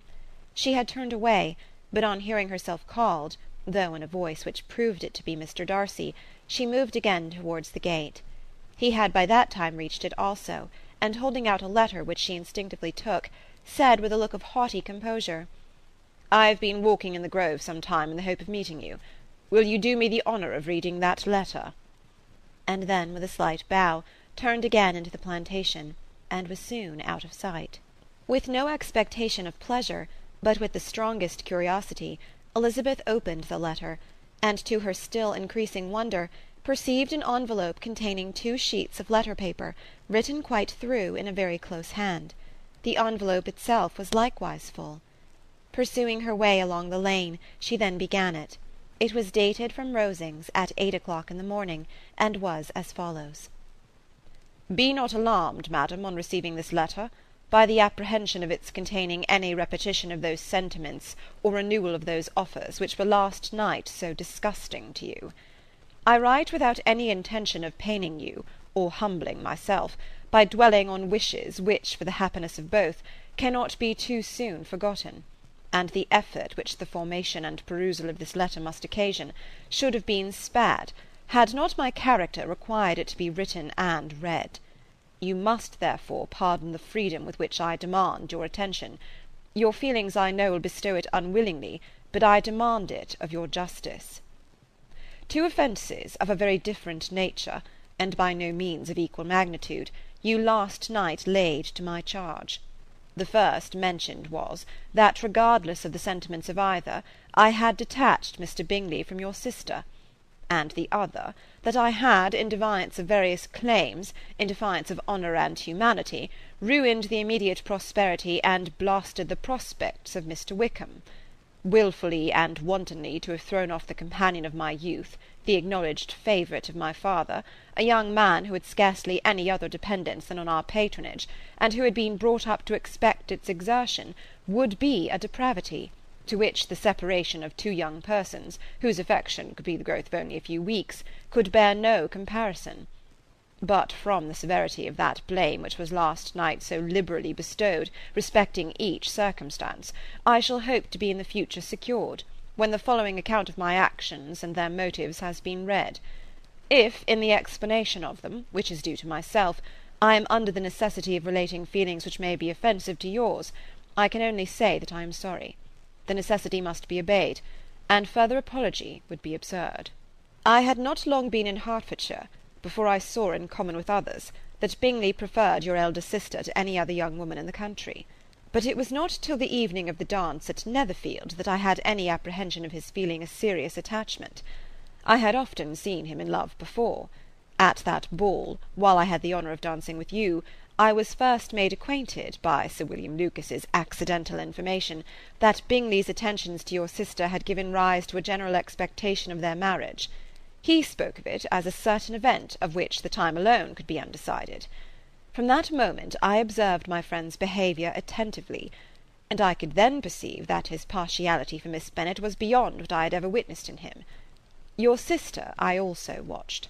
Her look and manners were open, cheerful, and engaging as ever, but without any symptom of peculiar regard, and I remained convinced from the evening's scrutiny that though she received his attentions with pleasure, she did not invite them by any participation of sentiment. If you have not been mistaken here, I must have been in error. Your superior knowledge of your sister must make the latter probable. If it be so, if I have been misled by such error to inflict pain on her, your resentment has not been unreasonable. But I shall not scruple to assert that the serenity of your sister's countenance and air was such as might have given the most acute observer a conviction that, however amiable her temper, her heart was not likely to be easily touched. That I was desirous of believing her indifferent is certain, but I will venture to say that my investigation and decisions are not usually influenced by my hopes or fears. I did not believe her to be indifferent because I wished it. I believed it on impartial conviction, as truly I wished it in reason. My objections to the marriage were not merely those which I last night acknowledged to have the utmost force of passion to put aside, in my own case. The want of connection could not be so great an evil to my friend as to me. But there were other causes of repugnance, causes which, though still existing, and existing to an equal degree in both instances, I had myself endeavoured to forget, because they were not immediately before me. These causes must be stated, though briefly. The situation of your mother's family, though objectionable, was nothing in comparison to that total want of propriety so frequently, so almost uniformly betrayed by herself, by your 3 younger sisters, and occasionally even by your father. Pardon me. It pains me to offend you. But amidst your concern for the defects of your nearest relations, and your displeasure at this representation of them, let it give you consolation to consider that, to have conducted yourselves so as to avoid any share of the like censure, is praise no less generally bestowed on you and your elder sister, than it is honourable to the sense and disposition of both. I will only say farther, that from what passed that evening, my opinion of all parties was confirmed, and every inducement heightened which could have led me before, to preserve my friend from what I esteemed a most unhappy connection. He left Netherfield for London on the day following, as you, I am certain, remember, with the design of soon returning. The part which I acted is now to be explained. His sister's uneasiness had been equally excited with my own. Our coincidence of feeling was soon discovered, and alike sensible that no time was to be lost in detaching their brother, we shortly resolved on joining him directly in London. We accordingly went, and there I readily engaged in the office of pointing out to my friend the certain evils of such a choice. I described and enforced them earnestly. But however this remonstrance might have staggered or delayed his determination, I do not suppose that it would ultimately have prevented the marriage, had it not been seconded by the assurance that I hesitated not in giving, of your sister's indifference. He had before believed her to return his affection with sincere, if not with equal regard. But Bingley has a great natural modesty, with a stronger dependence on my judgment than on his own. To convince him, therefore, that he had deceived himself was no very difficult point. To persuade him against returning into Hertfordshire, when that conviction had been given, was scarcely the work of a moment. I cannot blame myself for having done thus much. There is but one part of my conduct in the whole affair on which I do not reflect with satisfaction. It is that I condescended to adopt the measures of art so far as to conceal from him your sister's being in town. I knew it myself, as it was known to Miss Bingley, but her brother is even yet ignorant of it. That they might have met without ill consequence is perhaps probable, but his regard did not appear to me enough extinguished for him to see her without some danger.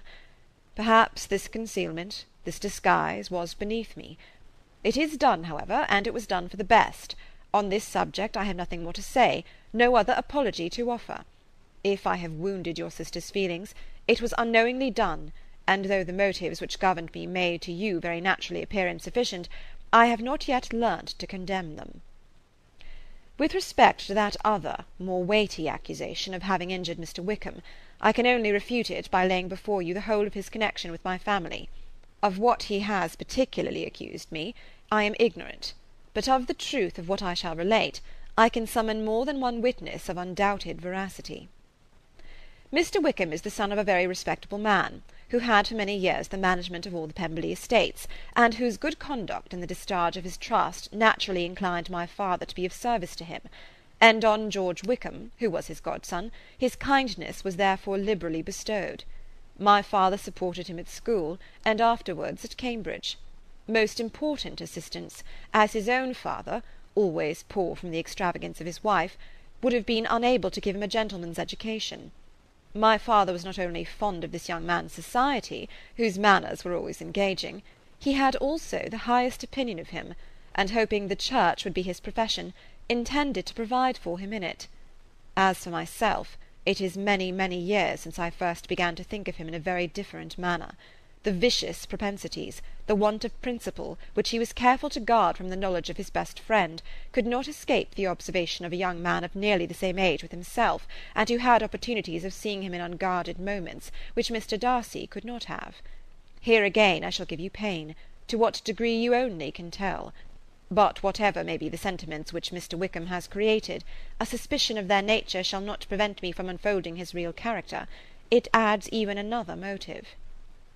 My excellent father died about 5 years ago, and his attachment to Mr. Wickham was to the last so steady that in his will he particularly recommended it to me to promote his advancement in the best manner that his profession might allow, and if he took orders, desired that a valuable family living might be his as soon as it became vacant.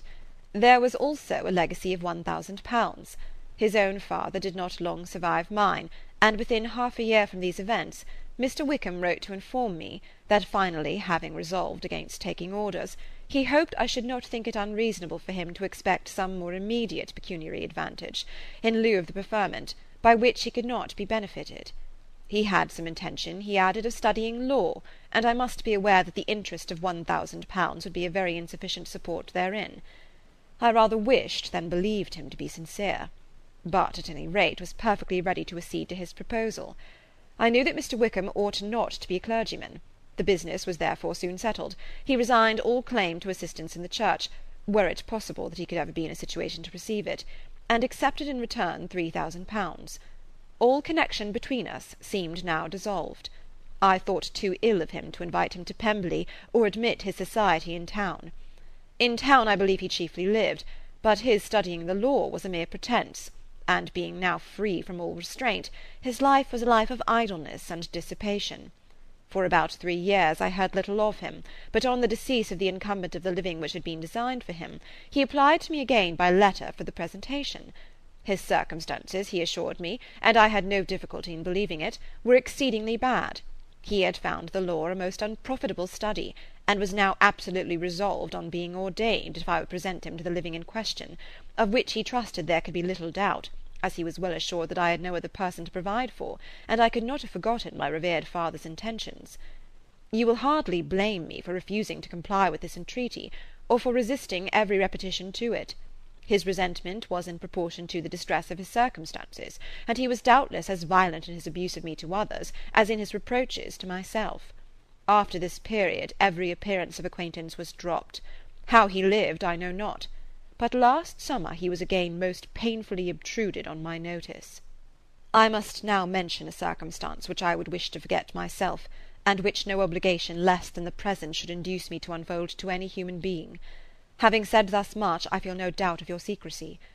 My sister, who is more than 10 years my junior, was left to the guardianship of my mother's nephew, Colonel Fitzwilliam, and myself.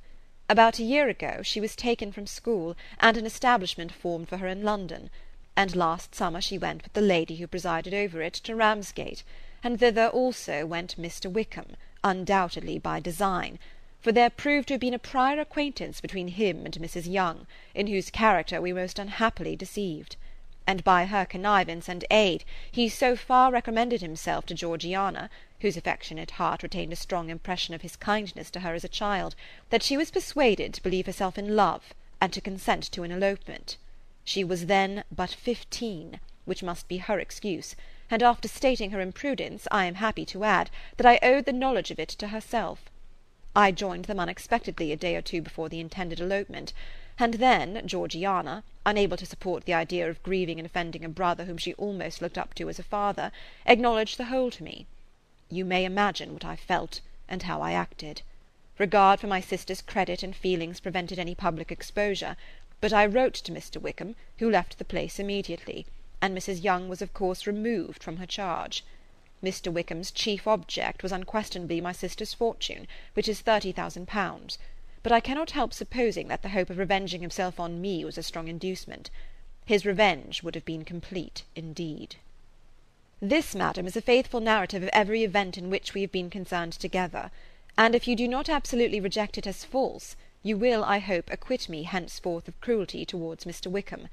I know not in what manner, under what form of falsehood he had imposed on you, but his success is not perhaps to be wondered at. Ignorant as you previously were of everything concerning either, detection could not be in your power, and suspicion certainly not in your inclination. You may possibly wonder why all this was not told you last night, but I was not then master enough of myself to know what could or ought to be revealed. For the truth of everything here related, I can appeal more particularly to the testimony of Colonel Fitzwilliam, who, from our near relationship and constant intimacy, and still more as one of the executors of my father's will, has been unavoidably acquainted with every particular of these transactions.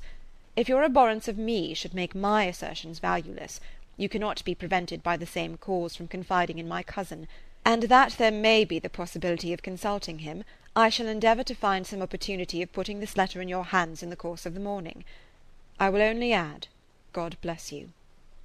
Fitzwilliam Darcy. End of chapter 35. Pride and Prejudice, by Jane Austen. Chapter 36. If Elizabeth, when Mr. Darcy gave her the letter, did not expect it to contain a renewal of his offers, she had formed no expectation at all of its contents. But such as they were, it may well be supposed how eagerly she went through them, and what a contrariety of emotion they excited. Her feelings, as she read, were scarcely to be defined. With amazement did she first understand that he believed any apology to be in his power, and steadfastly was she persuaded that he could have no explanation to give which a just sense of shame would not conceal. With a strong prejudice against everything he might say, she began his account of what had happened at Netherfield. She read with an eagerness which hardly left her power of comprehension, and from impatience of knowing what the next sentence might bring, was incapable of attending to the sense of the one before her eyes. His belief of her sister's insensibility she instantly resolved to be false, and his account of the real, the worst objections to the match, made her too angry to have any wish of doing him justice. He expressed no regret for what he had done which satisfied her. His style was not penitent, but haughty. It was all pride and insolence. But when this subject was succeeded by his account of Mr. Wickham, when she read with somewhat clearer attention a relation of events which, if true, must overthrow every cherished opinion of his worth, and which bore so alarming an affinity to his own history of himself, her feelings were yet more acutely painful and more difficult of definition. Astonishment, apprehension, and even horror oppressed her. She wished to discredit it entirely, repeatedly exclaiming, "This must be false! This cannot be! This must be the grossest falsehood!" And when she had gone through the whole letter, though scarcely knowing anything of the last page or two, put it hastily away, protesting that she would not regard it, that she would never look in it again. In this perturbed state of mind, with thoughts that could not rest on anything, she walked on, but it would not do. In half a minute the letter was unfolded again, and collecting herself as well as she could, she again began the mortifying perusal of all that related to Wickham, and commanded herself so far as to examine the meaning of every sentence. The account of his connection with the Pemberley family was exactly what he had related himself, and the kindness of the late Mr. Darcy, though she had not before known its extent, agreed equally well with his own words. So far each recital confirmed the other, but when she came to the will, the difference was great. What Wickham had said of the living was fresh in her memory, and as she recalled his very words, it was impossible not to feel that there was gross duplicity on one side or the other, and for a few moments she flattered herself that her wishes did not err. But when she read and re-read with the closest attention the particulars immediately following of Wickham's resigning all pretences to the living, of his receiving in lieu so considerable a sum as £3,000, again was she forced to hesitate. She put down the letter, weighed every circumstance with what she meant to be impartiality, deliberated on the probability of each statement, but with little success. On both sides it was only assertion. Again she read on, but every line proved more clearly that the affair, which she had believed it impossible that any contrivance could so represent as to render Mr. Darcy's conduct in it less than infamous, was capable of a turn which must make him entirely blameless throughout the whole. The extravagance and general profligacy which he scrupled not to lay at Mr. Wickham's charge exceedingly shocked her, the more so as she could bring no proof of its injustice. She had never heard of him before his entrance into the Blankshire militia, in which he had engaged at the persuasion of the young man who, on meeting him accidentally in town, had there renewed a slight acquaintance. Of his former way of life nothing had been known in Hertfordshire but what he told himself. As to his real character, had information been in her power, she had never felt a wish of inquiring. His countenance, voice, and manner had established him at once in the possession of every virtue. She tried to recollect some instance of goodness, some undistinguished trait of integrity or benevolence, that might rescue him from the attacks of Mr. Darcy, or at least, by the predominance of virtue, atone for those casual errors under which she would endeavour to class what Mr. Darcy had described as the idleness and vice of many years' continuance. But no such recollection befriended her. She could see him instantly before her, in every charm of air and address, but she could remember no more substantial good than the general approbation of the neighbourhood, and the regard which his social powers had gained him in the mess. After pausing on this point a considerable while, she once more continued to read. But alas! the story which followed, of his designs on Miss Darcy, received some confirmation from what had passed between Colonel Fitzwilliam and herself only the morning before, and at last she was referred for the truth of every particular to Colonel Fitzwilliam himself, from whom she had previously received the information of his near concern in all his cousin's affairs, and whose character she had no reason to question. At one time she had almost resolved on applying to him, but the idea was checked by the awkwardness of the application, and at length wholly banished by the conviction that Mr. Darcy would never have hazarded such a proposal if he had not been well assured of his cousin's corroboration. She perfectly remembered everything that had passed in conversation between Wickham and herself, in their first evening at Mr. Phillips's. Many of his expressions were still fresh in her memory. She was now struck with the impropriety of such communications to a stranger, and wondered it had escaped her before. She saw the indelicacy of putting himself forward as he had done, and the inconsistency of his professions with his conduct. She remembered that he had boasted of having no fear of seeing Mr. Darcy, that Mr. Darcy might leave the country, but that he should stand his ground. Yet he had avoided the Netherfield ball the very next week. She remembered also that, till the Netherfield family had quitted the country, he had told his story to no one but herself, and that after their removal it had been everywhere discussed, that he had then no reserves, no scruples in sinking Mr. Darcy's character, though he had assured her that respect for the father would always prevent his exposing the son. How differently did everything now appear in which he was concerned! His attentions to Miss King were now the consequence of views solely and hatefully mercenary, and the mediocrity of her fortune proved no longer the moderation of his wishes, but his eagerness to grasp at anything. His behaviour to herself could now have had no tolerable motive. He had either been deceived with regard to her fortune, or had been gratifying his vanity by encouraging the preference which she believed she had most incautiously shown. Every lingering struggle in his favour grew fainter and fainter, and in farther justification of Mr. Darcy, she could not but allow Mr. Bingley, when questioned by Jane, had long ago asserted his blamelessness in the affair, that proud and repulsive as were his manners, she had never, in the whole course of their acquaintance, an acquaintance which had latterly brought them much together, and given her a sort of intimacy with his ways, seen anything that betrayed him to be unprincipled or unjust, anything that spoke him of irreligious or immoral habits, that among his own connections he was esteemed and valued, that even Wickham had allowed him merit as a brother, and that she had often heard him speak so affectionately of his sister as to prove him capable of some amiable feeling, that had his actions been what Mr. Wickham represented them, so gross a violation of everything right could hardly have been concealed from the world, and that friendship between a person capable of it and such an amiable man as Mr. Bingley was incomprehensible. She grew absolutely ashamed of herself. Of neither Darcy nor Wickham could she think without feeling she had been blind, partial, prejudiced, absurd. "How despicably have I acted!" she cried. "I who prided myself on my discernment, I who have valued myself on my abilities, who have often disdained the generous candour of my sister, and gratified my vanity in useless or blameable mistrust. How humiliating is this discovery! Yet how just a humiliation! Had I been in love, I could not have been more wretchedly blind. But vanity, not love, has been my folly. Pleased with the preference of one, and offended by the neglect of the other, on the very beginning of our acquaintance, I have courted prepossession and ignorance, and driven reason away where either were concerned. Till this moment I never knew myself." From herself to Jane, from Jane to Bingley, her thoughts were in a line which soon brought to her recollection that Mr. Darcy's explanation there had appeared very insufficient, and she read it again. Widely different was the effect of a second perusal. How could she deny that credit to his assertions in one instance which she had been obliged to give it in the other?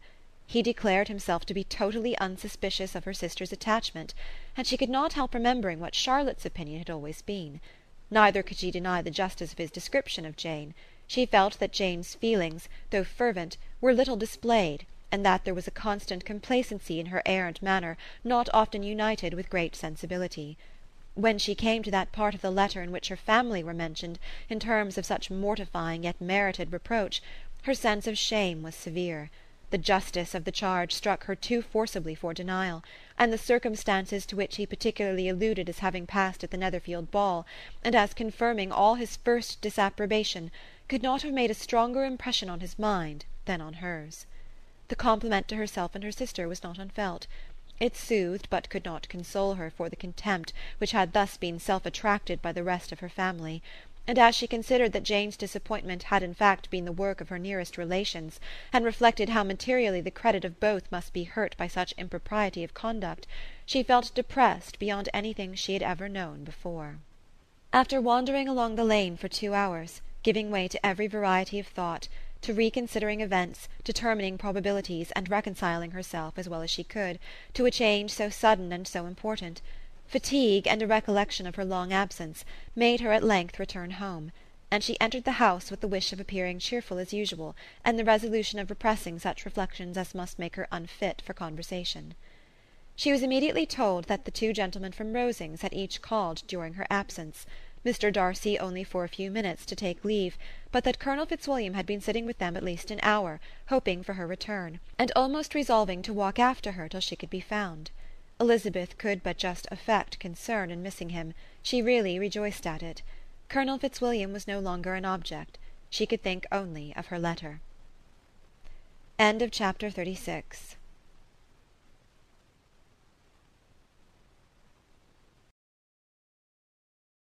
Pride and Prejudice by Jane Austen. Chapter 37. The 2 gentlemen left Rosings the next morning, and Mr. Collins, having been in waiting near the lodges to make them his parting obeisance, was able to bring home the pleasing intelligence of their appearing in very good health, and in as tolerable spirits as could be expected after the melancholy scene so lately gone through at Rosings. To Rosings he then hastened, to console Lady Catherine and her daughter, and on his return brought back, with great satisfaction, a message from her ladyship, importing that she felt herself so dull as to make her very desirous of having them all to dine with her. Elizabeth could not see Lady Catherine without recollecting that, had she chosen it, she might by this time have been presented to her as her future niece, nor could she think without a smile of what her ladyship's indignation would have been. What would she have said? How would she have behaved? Were questions with which she amused herself. Their first subject was the diminution of the Rosings party. "I assure you I feel it exceedingly," said Lady Catherine. "I believe no one feels the loss of friends so much as I do, but I am particularly attached to these young men, and know them to be so much attached to me. They were excessively sorry to go, but so they always are. The dear Colonel rallied his spirits tolerably till just at last, but Darcy seemed to feel it most acutely, more, I think, than last year. His attachment to Rosings certainly increases." Mr. Collins had a compliment and an allusion to throw in here, which were kindly smiled on by the mother and daughter. Lady Catherine observed after dinner that Miss Bennet seemed out of spirits, and immediately accounting for it by herself, by supposing that she did not like to go home again so soon, she added, "But if that is the case, you must write to your mother and beg that you may stay a little longer. Mrs. Collins will be very glad of your company, I am sure."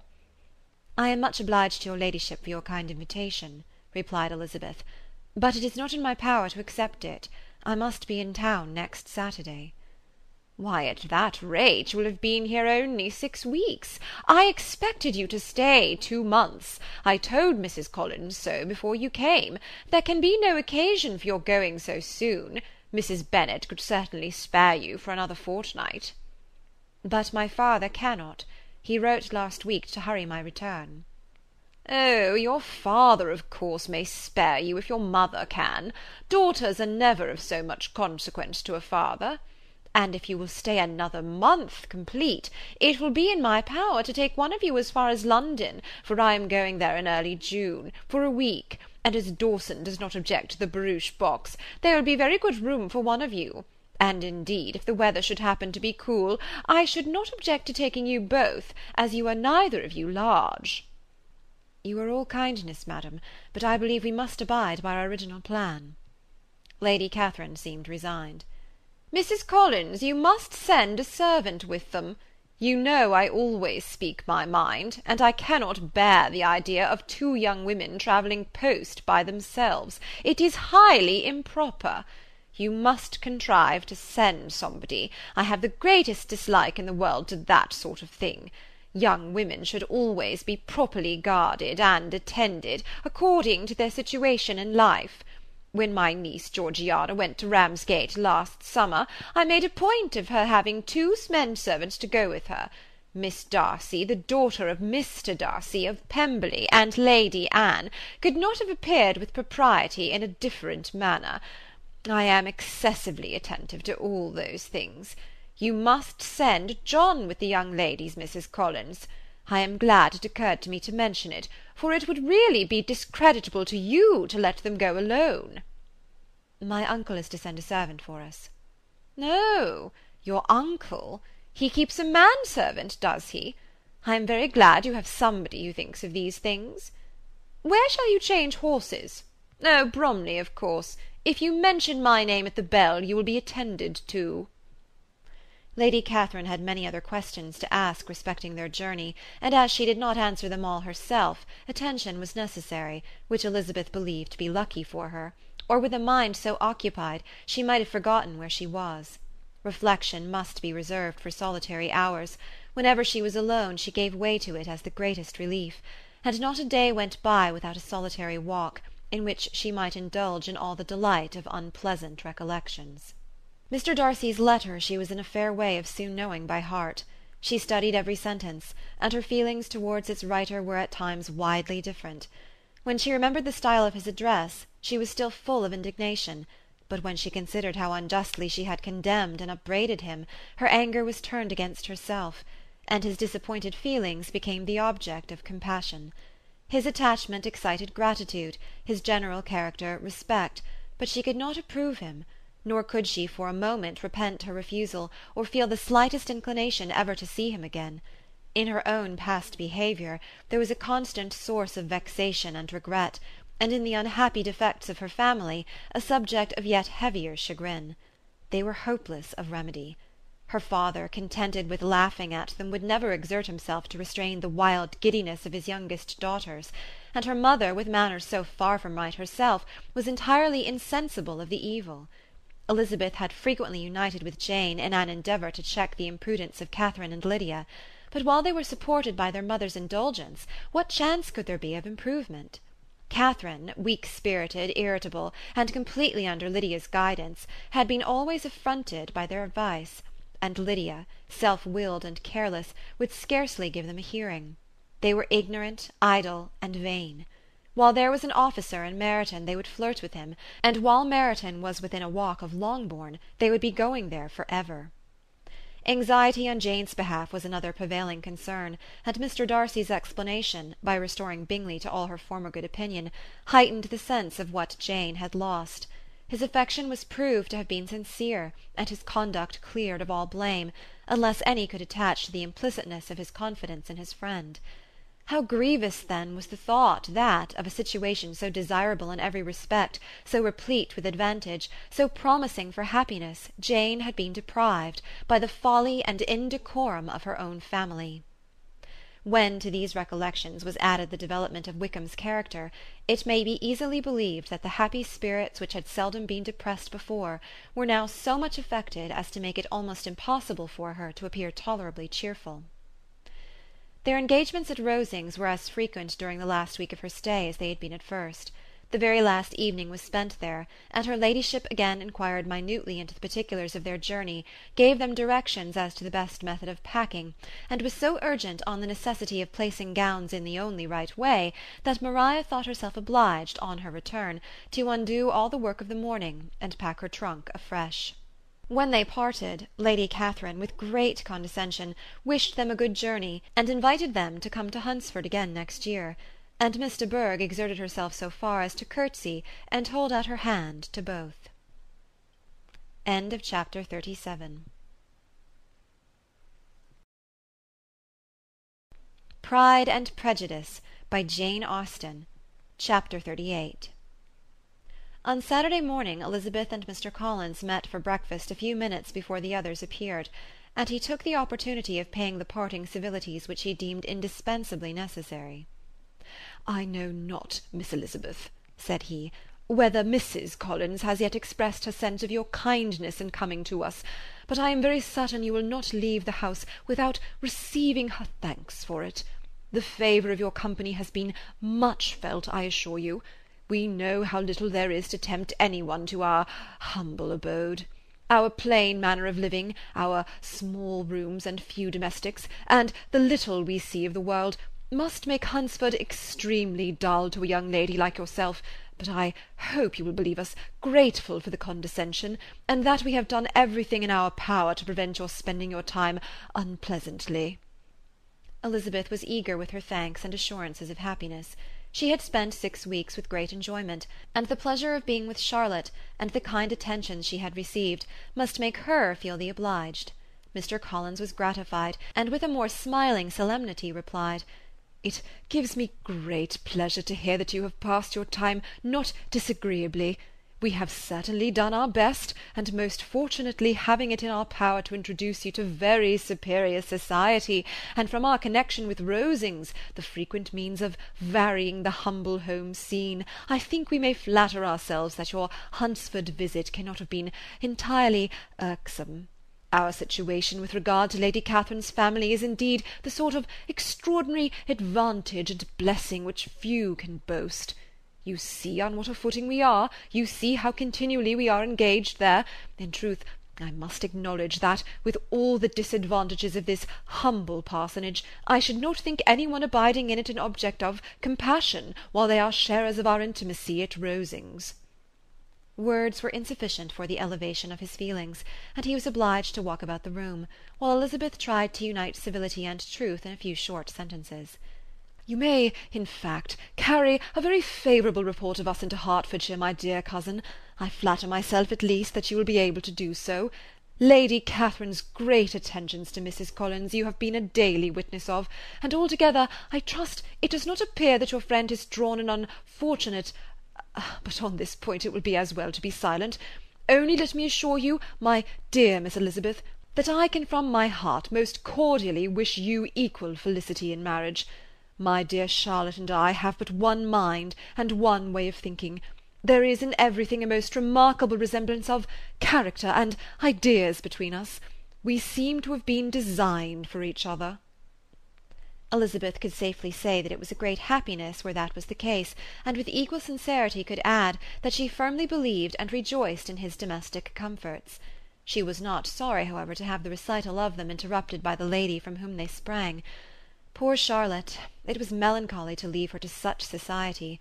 But she had chosen it with her eyes open, and though evidently regretting that her visitors were to go, she did not seem to ask for compassion.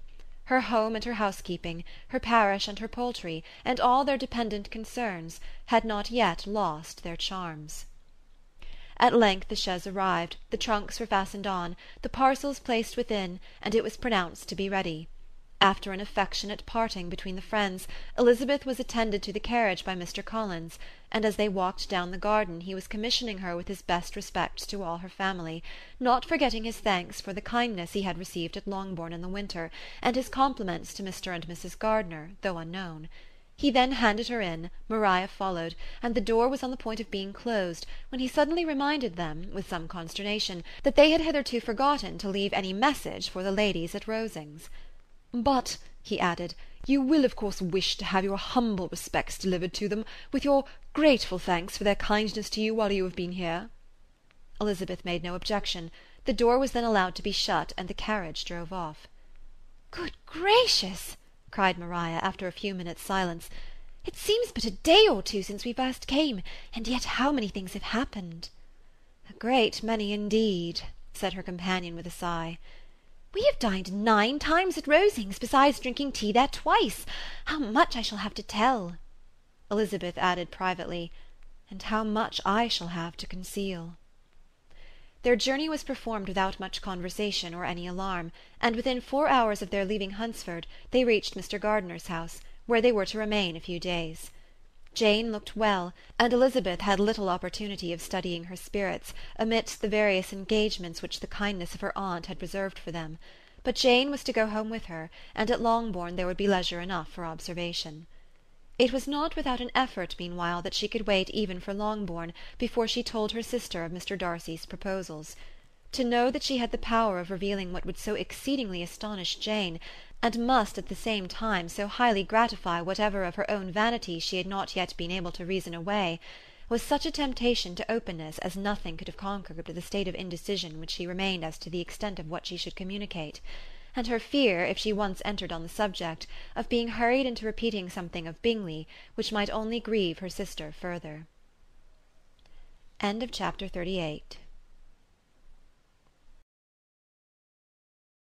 Pride and Prejudice, by Jane Austen. Chapter 39. It was the second week in May, in which the 3 young ladies set out together from Gracechurch Street for the town of Blank, in Hertfordshire, and as they drew near the appointed inn where Mr. Bennet's carriage was to meet them, they quickly perceived, in token of the coachman's punctuality, both Kitty and Lydia looking out of a dining-room upstairs.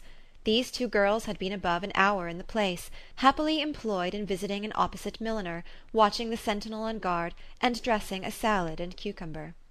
After welcoming their sisters, they triumphantly displayed a table set out with such cold meat as an inn larder usually affords, exclaiming, "Is not this nice? Is not this an agreeable surprise?" "And we mean to treat you all," added Lydia, "but you must lend us the money, for we have just spent ours at the shop out there." Then showing her purchases, "Look here, I've bought this bonnet. I do not think it is very pretty, but I thought I might as well buy it as not.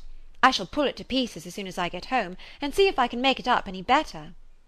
And when her sisters abused it as ugly, she added with perfect unconcern, "Oh, but there were 2 or 3 much uglier in the shop, and when I have bought some prettier coloured satin to trim it with fresh, I think it will be very tolerable. Besides, it will not much signify what one wears this summer, after the Blankshire have left Meryton, and they are going in a fortnight."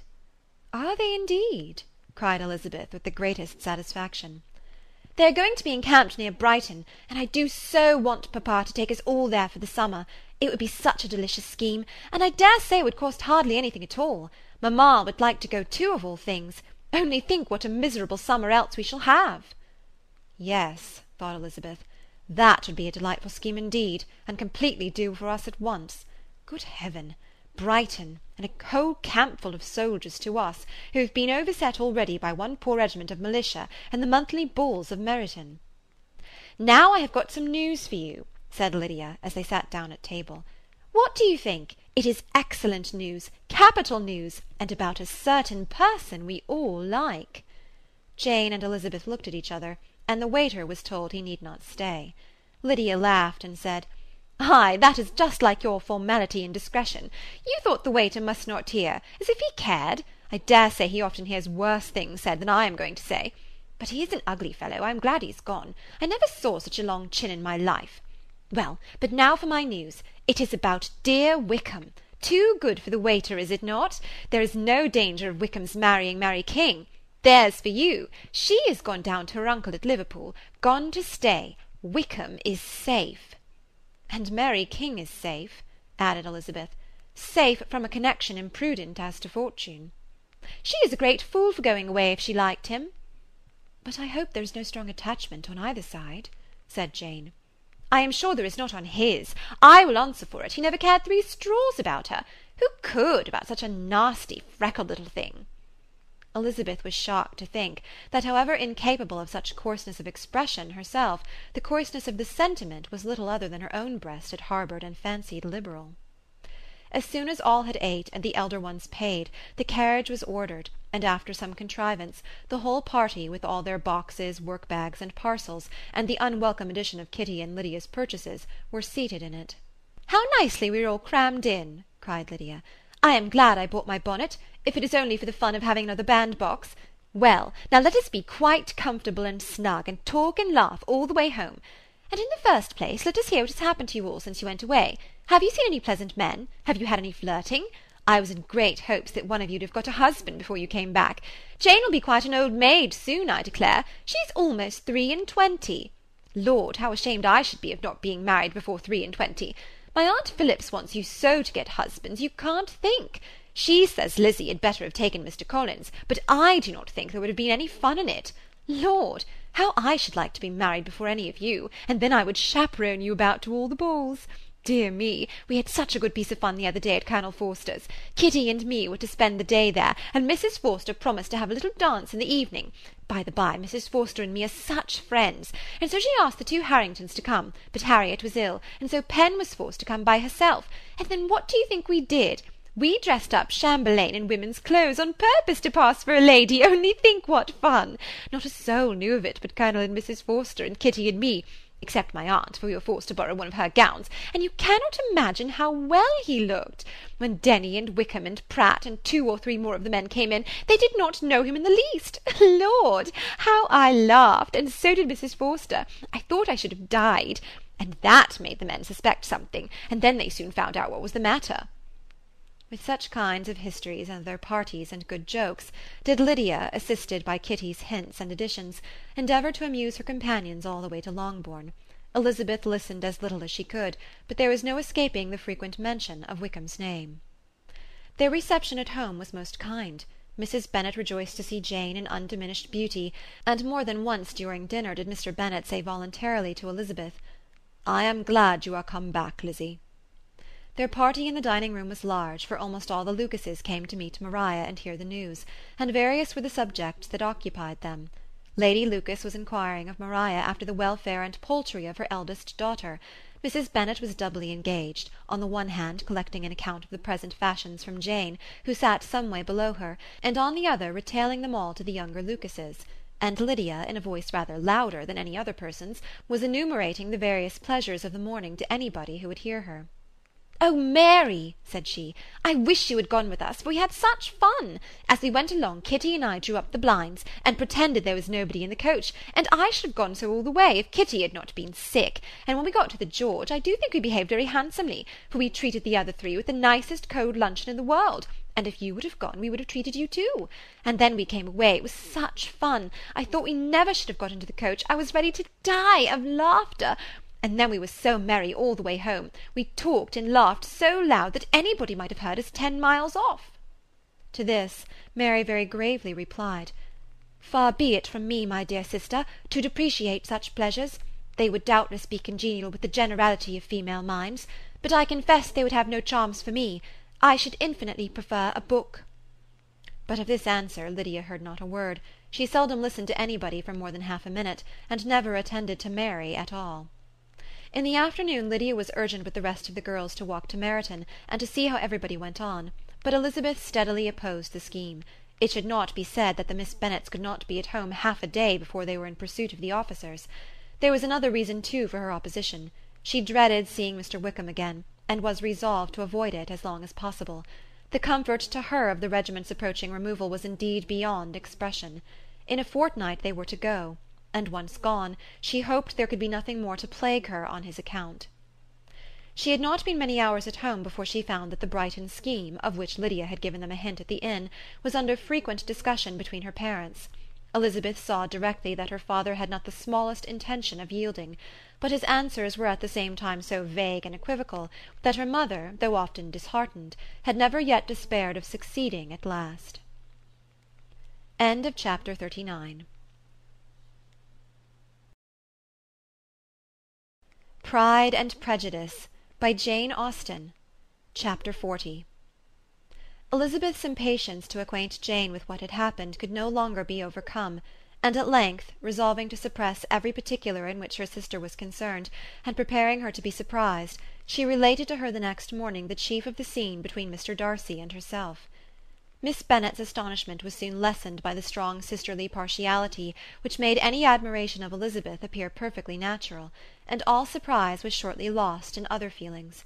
She was sorry that Mr. Darcy should have delivered his sentiments in a manner so little suited to recommend them, but still more was she grieved for the unhappiness which her sister's refusal must have given him. "His being so sure of succeeding was wrong," said she, "and certainly ought not to have appeared. But consider how much it must increase his disappointment." "Indeed," replied Elizabeth, "I am heartily sorry for him, but he has other feelings which will probably soon drive away his regard for me. You do not blame me, however, for refusing him?" "Blame you? Oh, no." "But you blame me for having spoken so warmly of Wickham?" "No, I do not know that you were wrong in saying what you did." "But you will know it when I tell you what happened the very next day." She then spoke of the letter, repeating the whole of its contents as far as they concerned George Wickham. What a stroke was this for poor Jane! Who would willingly have gone through the world without believing that so much wickedness existed in the whole race of mankind as was here collected in one individual? Nor was Darcy's vindication, though grateful to her feelings, capable of consoling her for such discovery. Most earnestly did she labour to prove the probability of error, and seek to clear the one without involving the other. "This will not do," said Elizabeth. "You will never be able to make both of them good for anything. Take your choice, but you must be satisfied with only one. There is but such a quantity of merit between them, just enough to make one good sort of man, and of late it has been shifting about pretty much. For my part, I am inclined to believe it all Darcy's, but you shall do as you choose." It was some time, however, before a smile could be extorted from Jane. "I do not know when I have been more shocked," said she. "Wickham so very bad! It is almost past belief. And poor Mr. Darcy! Dear Lizzy, only consider what he must have suffered. Such a disappointment! And with the knowledge of your ill opinion too, and having to relate such a thing of his sister. It is really too distressing. I am sure you must feel it so." "Oh no, my regret and compassion are all done away by seeing you so full of both. I know you will do him such ample justice that I am growing every moment more unconcerned and indifferent. Your profusion makes me saving, and if you lament over him much longer, my heart will be as light as a feather." "Poor Wickham! There is such an expression of goodness in his countenance, such an openness and gentleness in his manner." "There certainly was some great mismanagement in the education of those two young men. One has got all the goodness, and the other all the appearance of it." "I never thought Mr. Darcy so deficient in the appearance of it as you used to do." "And yet I meant to be uncommonly clever in taking so decided a dislike to him without any reason. It is such a spur to one's genius, such an opening for wit, to have a dislike of that kind. One may be continually abusive without saying anything just, but one cannot be always laughing at a man without now and then stumbling on something witty." "Lizzy, when you first read that letter, I am sure you could not treat the matter as you do now." "Indeed, I could not. I was uncomfortable enough, I may say unhappy, and with no one to speak to about what I felt, no Jane to comfort me and say that I had not been so very weak and vain and nonsensical as I knew I had. Oh, how I wanted you! How unfortunate that you should have used so very strong expressions in speaking of Wickham to Mr. Darcy, for now they do appear so wholly undeserved." "Certainly. But the misfortune of speaking with bitterness is a most natural consequence of the prejudices I had been encouraging. There is one point on which I want your advice. I want to be told whether I ought, or ought not, to make our acquaintance in general understand Wickham's character." Miss Bennet paused a little, and then replied, "Surely there can be no occasion for exposing him so dreadfully. What is your opinion?" "That it ought not to be attempted. Mr. Darcy has not authorized me to make his communication public. On the contrary, every particular relative to his sister was meant to be kept as much as possible to myself, and if I endeavour to undeceive people as to the rest of his conduct, who will believe me? The general prejudice against Mr. Darcy is so violent that it would be the death of half the good people in Meryton to attempt to place him in an amiable light. I am not equal to it. Wickham will soon be gone, and therefore it will not signify to anyone here what he really is. Some time hence it will all be found out, and then we may laugh at their stupidity in not knowing it before. At present I will say nothing about it." "You are quite right. To have his errors made public might ruin him for ever. He is now perhaps sorry for what he has done, and anxious to re-establish a character. We must not make him desperate." The tumult of Elizabeth's mind was allayed by this conversation. She had got rid of two of the secrets which had weighed on her for a fortnight, and was certain of a willing listener in Jane, whenever she might wish to talk again of either. But there was still something lurking behind, of which prudence forbade the disclosure. She dared not relate the other half of Mr. Darcy's letter, nor explain to her sister how sincerely she had been valued by her friend. Here was knowledge in which no one could partake, and she was sensible that nothing less than a perfect understanding between the parties could justify her in throwing off this last encumbrance of mystery. "And then," said she, "if that very improbable event should ever take place, I shall merely be able to tell what Bingley may tell in a much more agreeable manner himself. The liberty of communication cannot be mine till it has lost all its value." She was now, on being settled at home, at leisure to observe the real state of her sister's spirits. Jane was not happy. She still cherished a very tender affection for Bingley. Having never even fancied herself in love before, her regard had all the warmth of first attachment, and from her age and disposition, greater steadiness than most first attachments often boast, and so fervently did she value his remembrance, and prefer him to every other man, that all her good sense, and all her attention to the feelings of her friends, were requisite to check the indulgence of those regrets which must have been injurious to her own health and their tranquillity.